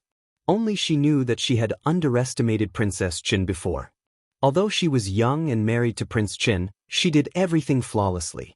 What had happened on the Empress Dowager's birthday and what she said at the moment showed that Princess Qin was not simple. If she wanted to deal with her, she had to be more careful and couldn't rush forward as rashly as before. In the end, she was almost abandoned by the Empress Dowager. If it hadn't been for her friendship with the Empress Dowager through so many years of trials and tribulations, and her pleading, and the Empress Dowager happened to be ill at this time, she would have been unable to get through this time. Thinking of this, Nanny Wei still felt a lingering fear in her heart. She was indeed careless and almost lost everything to her and Dahai. Well, let's put these things aside first. I really have something to tell you. Prince Qin has recovered, and you are a little younger now, but Prince Qin is not young anymore. He should have Sir's son. There is a lot of trouble in the previous court. If he has a son, it will be easier to talk. The Empress Dowager showed a smile on her face, pointed at Xiao Wanru and sat down and hinted, "I'll listen to our prince's orders." With Chu Liuchen's words, Xiao Wanru had already been prepared. She immediately sat down and answered softly. She lowered her head and pinched the handkerchief in her hand with a slightly red face. "You are Princess Qin. How can you listen to him on everything? As Princess Qin, you have the final say in the backyard." The Empress Dowager said discontentedly, "But, if the prince doesn't agree, I don't dare." Xiao Wanru raised her long eyelashes and blinked twice uneasily, with a little girl's uneasiness. It could be seen that she was really worried. Although His Highness has recovered, he still has to take good care of himself. It's not good to make him angry. Everything goes according to his wishes. If the prince likes someone, I will directly lift the person up without any hesitation. I'm afraid that His Highness won't agree and will blame me. He can even throw the person who was sent in here out, and he may even— Speaking of this, Xiao Wanru looked up at the Empress Dowager with uneasiness in her eyes. Her words reminded the Empress Dowager that the few palace maids who had been sent to Prince Chen's mansion before were even killed. The palace maids were even killed. It was okay if they were palace maids before, but now they were really the daughters of noble families. If they were sent in, the result would be the same, which was not what the Empress Dowager wanted. This was not a marriage, but a feud. However, the Empress Dowager could do nothing about her grandson's bad temper, so she wanted to start with Xiao Wanru. Now thinking about it, it was not appropriate. It would be okay if Chen Er was satisfied. Otherwise, she really didn't know what would happen. The Empress Dowager sighed helplessly and reached out to rub her forehead. This child was not a worry-free child, but compared with those few, she felt that he was much more considerate. The Empress Dowager was really afraid that Chu Liuchen would kill the misses of aristocratic families who were sent into the mansion and throw them out. Well, I got it. I'll ask Prince Qin for his opinion next time. The Empress Dowager's eyes fell on a few scrolls of paintings on the table and said helplessly. Originally, she wanted Xiao Wanru to see some misses of aristocratic families, but now it was not necessary. When Chu Liuchen came again, she must let him see them. She had to choose one or two. At that time, both Prince Yu and Prince Zhou had chosen concubines, but there was no one in Prince Chen's mansion. The most important thing was to consider his health. Now that his health was fine, she had to choose one or two more. It was better to have children for the royal family as soon as possible. Xiao Wanru nodded and was very gentle, as if she did not see the helplessness in the Empress Dowager's eyes. Seeing the fatigue on the Empress Dowager's face, Xiao Wanru also got up and said goodbye. The Empress Dowager did not keep her and asked Nanny Wei to send Xiao Wanru out. Nanny Wei walked Xiao Wanru all the way to the gate of the palace and then stopped. She looked at Xiao Wanru with a smile and a grateful face. "Thank you for forgiving me, Princess Qin. It's not a big deal. It's okay." Xiao Wanru smiled slightly and said indifferently, "I heard that Nanny Wei is Lord Wei's biological aunt. It's rare that you can meet each other after losing contact for so many years. It's really lucky. I thought that I was the only one in the world, but I didn't expect that there was still a blood relative alive." Nanny Wei sighed and said, "Nanny Wei, do you know why Lord Wei insists on recognizing Nanny Dong?" Xiao Wanru asked curiously, "Now the butterfly clothing shop is mine. If Lord Wei insists on recognizing Nanny Dong, it's not impossible. Let him get Nanny Dong's forgiveness first, and the rest can be discussed." Nanny Wei now knew that the person Wei Dahai let her see that day was not Nanny Dong herself, so she smiled awkwardly and said, "Yes, I know." He is also eager to recognize his wife and daughter and make up for the mistakes he made when he was young. At that time, it was also an accident that made the mother and daughter suffer. Now it's even more difficult for him to settle this matter. Don't worry, Princess Chin. I will definitely warn him and stop him from using improper means again. A freak accident? A misunderstanding? Since Nanny Wei said so, the Empress Dowager must also agree with it. It sounded that Wei Dahai's purpose was also good. Did he want to recognize his wife and daughter? Even if the Empress Dowager believed it, Xiao Wanru did not believe it. Wei Dahai seemed to be unwilling to give up. That was good. It happened that she had no chance to contact Nanny Dong. It was a good opportunity, but it depended on what Wei Dahai would do next. Mo Chui was involved in the Yuhui nunnery.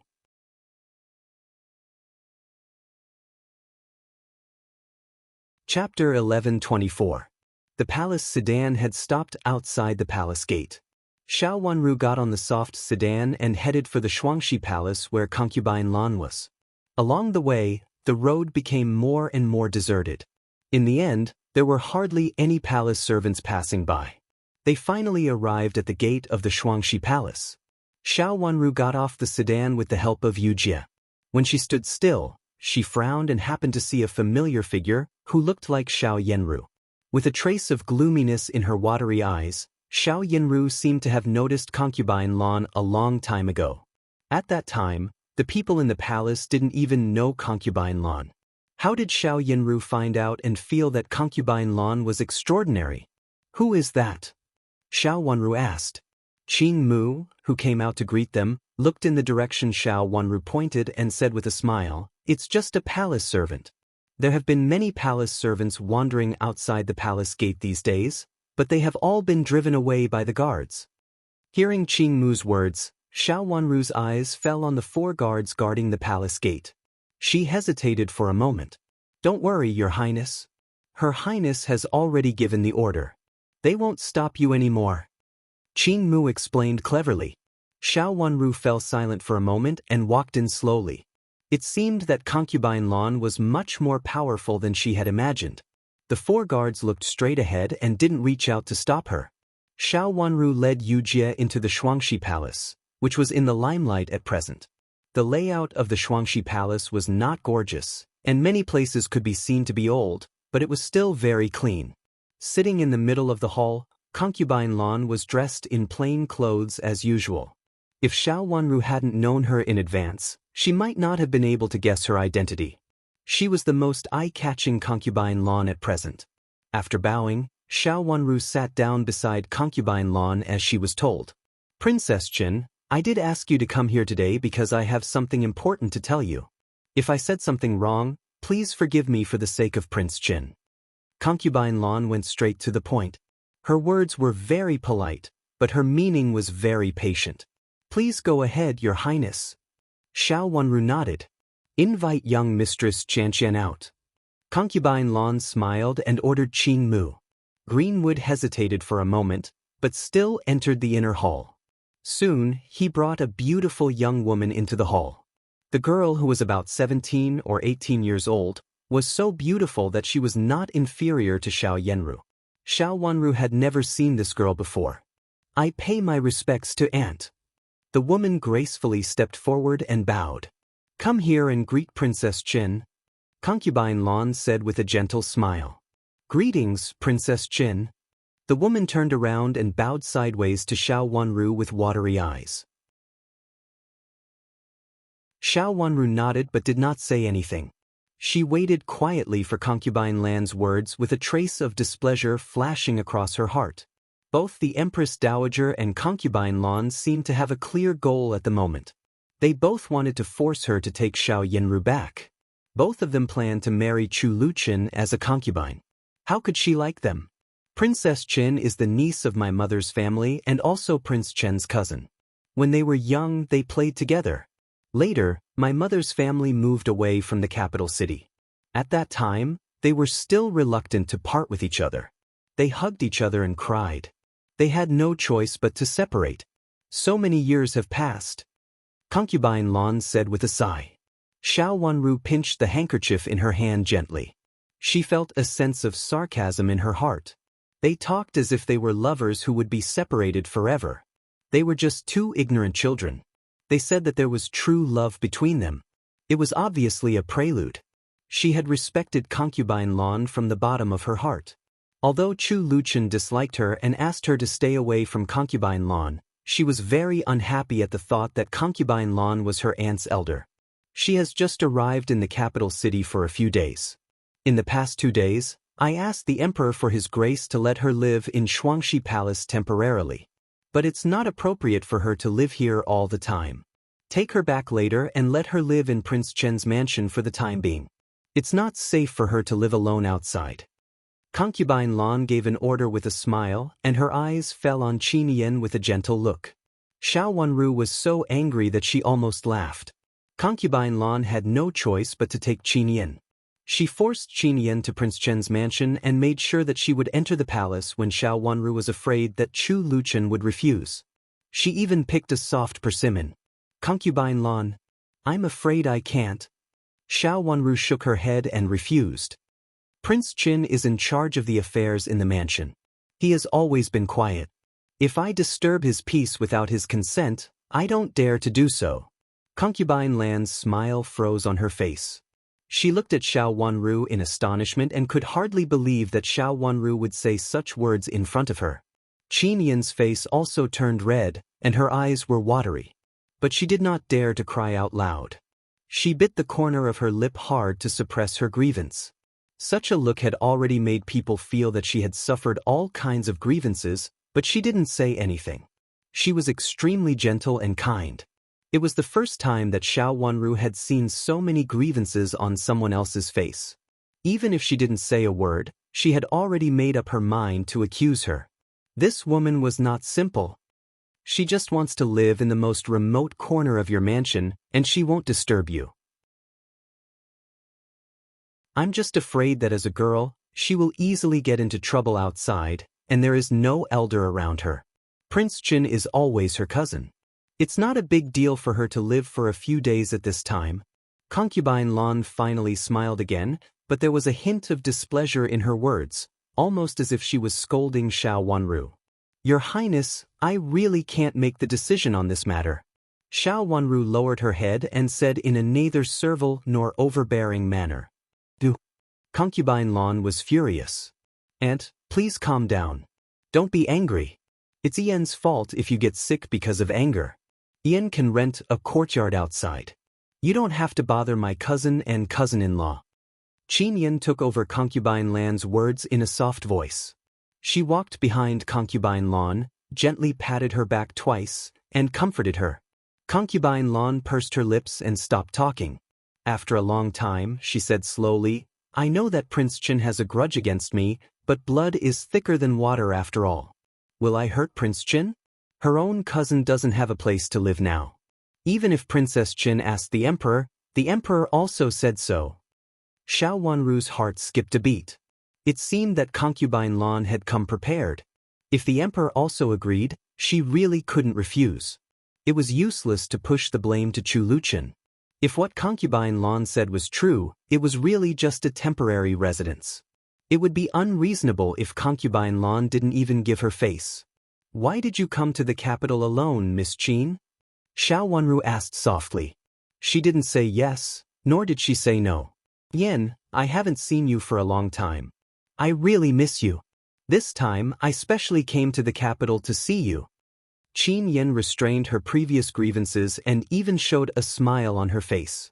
Although it was a little forced, it could be seen that she sincerely showed that she didn't care about Xiao Wanru's words just now. But how could she really not care? Who wouldn't care about being despised in front of her, let alone a young girl? Only such a person was more reassuring. Concubine Lan nodded secretly. She agreed with her niece very much. Of course, she was more partial to her niece. In fact, she had made an engagement with her niece at the very beginning. It was just that many things had changed later, so the matter was left unsettled. Of course, she brought Qin Yan to the capital this time not only to see her niece, but also because concubine Lan wanted her niece to marry into Prince Chen's mansion. This was very important, especially at such a critical time, so she had to be more careful. After so many years, she also knew Chu Liuchen's character. If she asked him to take Qin Yen away directly, he would definitely ignore her. So she thought of starting from Xiao Wanru. Unexpectedly, Xiao Wanru dared to refuse to her face, which made concubine Lan feel very embarrassed. She really couldn't do anything about Chu Liuchen, but she didn't believe that she couldn't do anything to Xiao Wanru.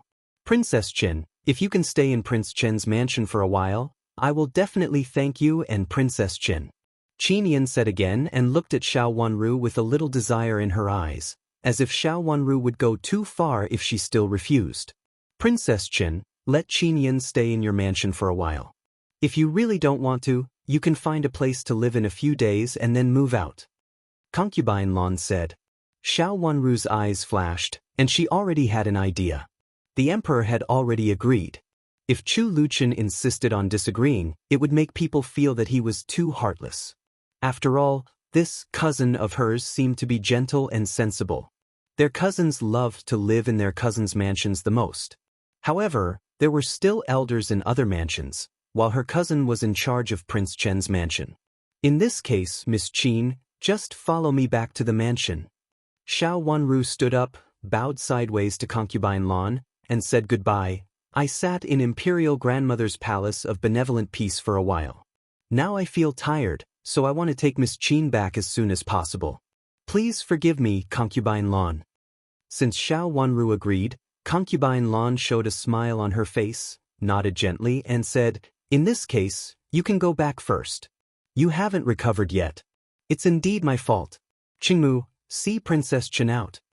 This niece-in-law seemed to be in good health at the moment. In fact, she had other plans, but she couldn't tell Princess Chen. After all, Princess Chen was still young, so concubine Lan didn't trust her very much. It was better not to say what to say and what to do, so as to avoid unnecessary trouble.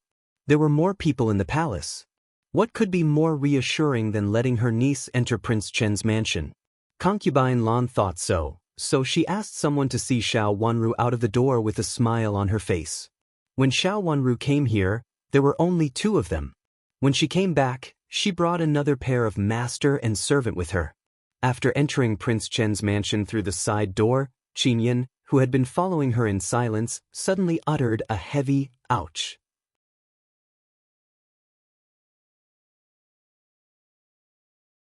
Chapter 11:25. Xiao Wanru turned around and saw that Qin Yen's head had hit the door frame.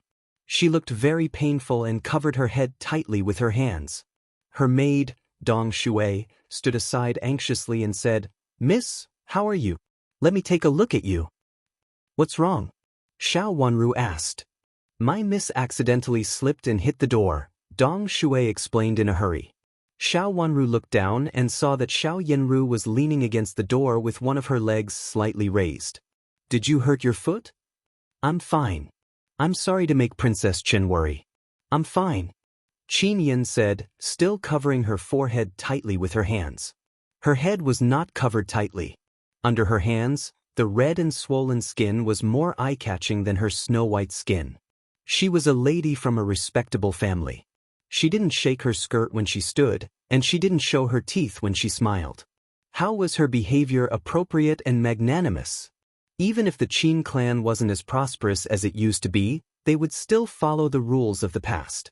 It had only been a dozen years, so how could they forget such rules? This Miss Qin looked like a noble family and answered concubine Lan's questions freely. However, as soon as she arrived at Prince Chen's mansion, she behaved rudely, which was quite interesting. Help your Mississippi, Xiao Wanru said as she asked someone to invite Qiju over. Since she was injured, of course, she had to ask a doctor to treat her. At present, she hadn't figured out a place for Qin Yen, so she followed Qiju to her courtyard for the time being. After they sat down in the courtyard, Xiao Wanru asked Nanny Yu to arrange a place for Miss Qin. Qin Yen didn't ask for much. She only said that she wanted some peace and quiet, so she asked Xiao Wanru to arrange a place in the corner. However, she hoped to be closer to Xiao Wanru's courtyard so that she could come to talk to Xiao Wanru, Princess Chen. She was trying to avoid arousing suspicion and get close to the hostess. Because of her attitude, Nanny Yu looked at Qin Yan with a kind expression. Nanny Yu's thoughts were very peaceful. Since Qin Wanru was Prince Chen's cousin, it was reasonable for her to live in Prince Chen's mansion. After all, the only elder of Qin Wanru's cousin was in the palace. She couldn't let an unmarried girl live in the palace all the time. Moreover, Concubine Lan was in the limelight at the moment.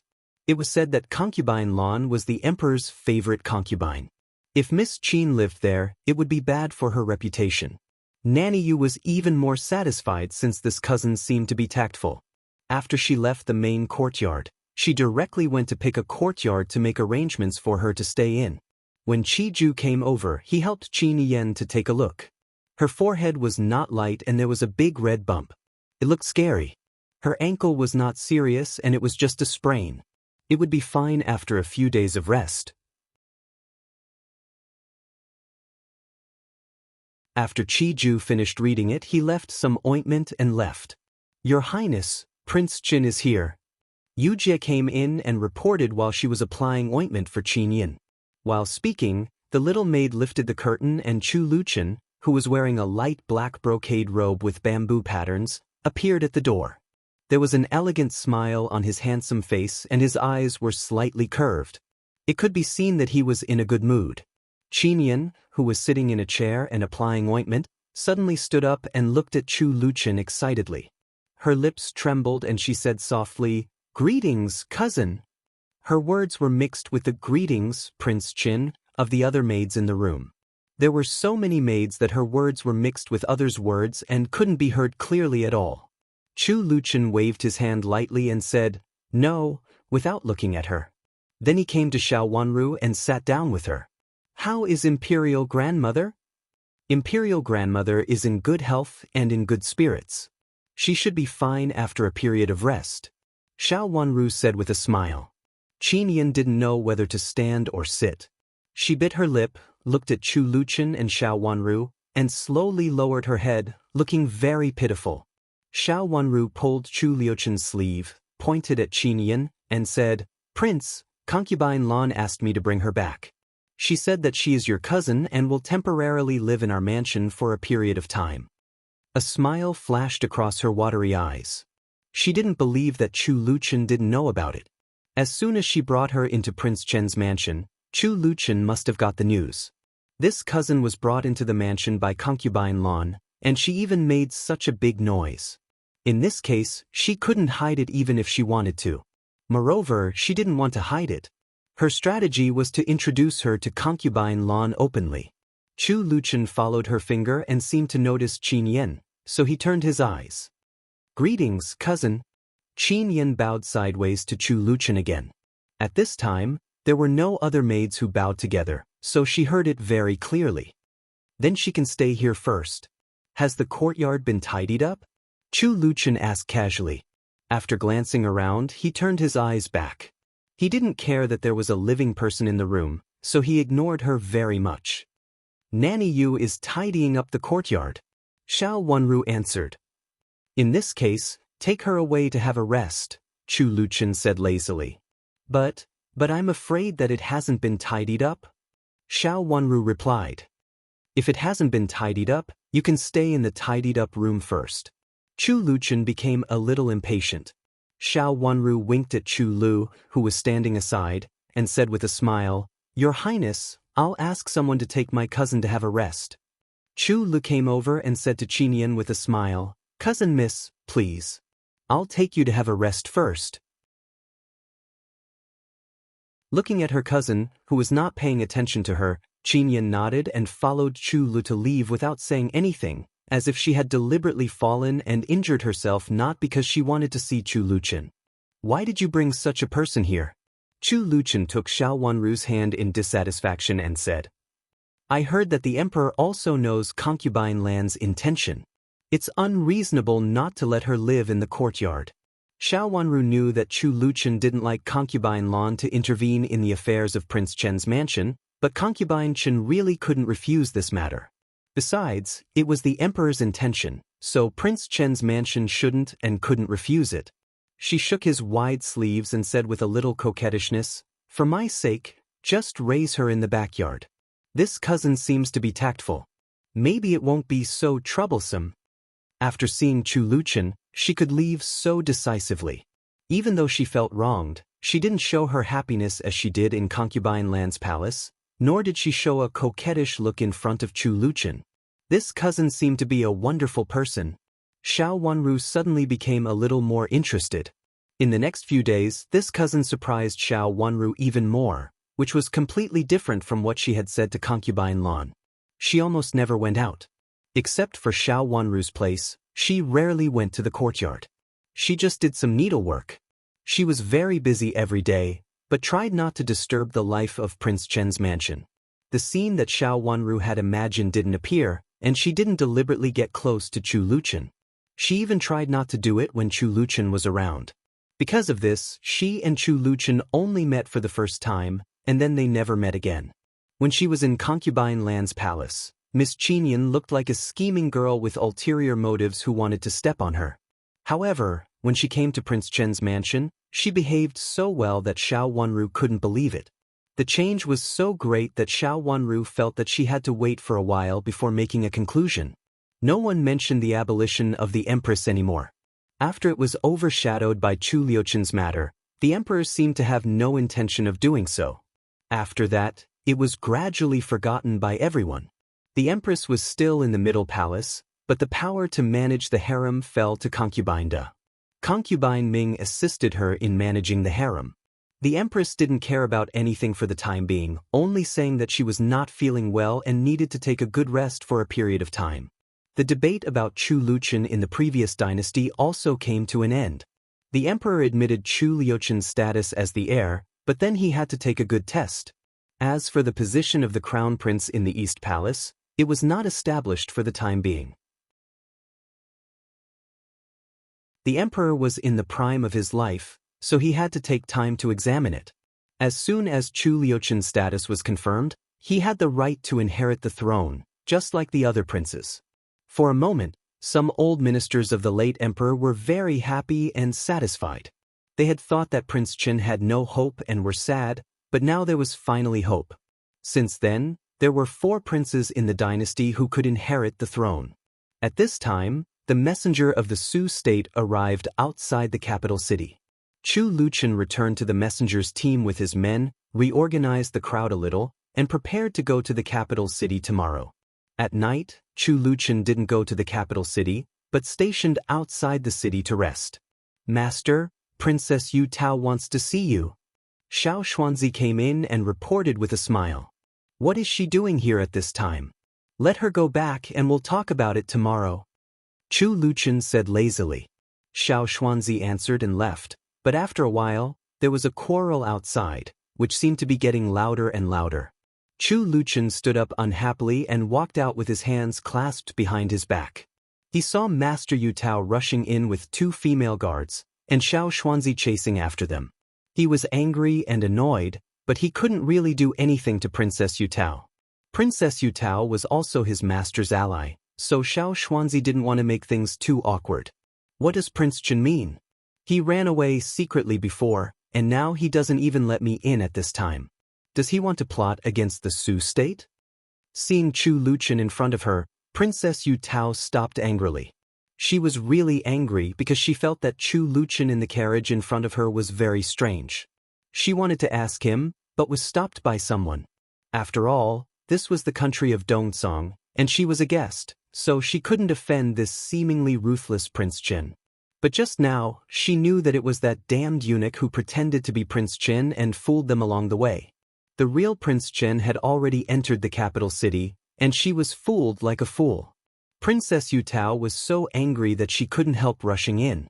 Today, she must find Chu Luchan and ask him what he thought of their Su country. What do I mean?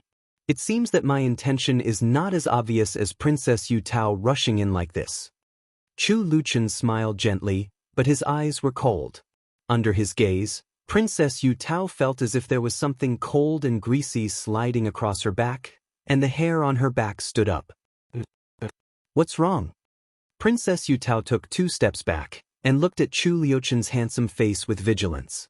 People who suffered losses would always have a good memory. That you're tuning in to the Passion Pages YouTube channel. We're so grateful for your support, and don't forget to subscribe to join us on this incredible journey through captivating stories. Your generosity through donations truly makes a world of difference, as it's the primary source of revenue that allows me to expand and enhance this channel for you. Thank you from the bottom of my heart for being a part of this adventure.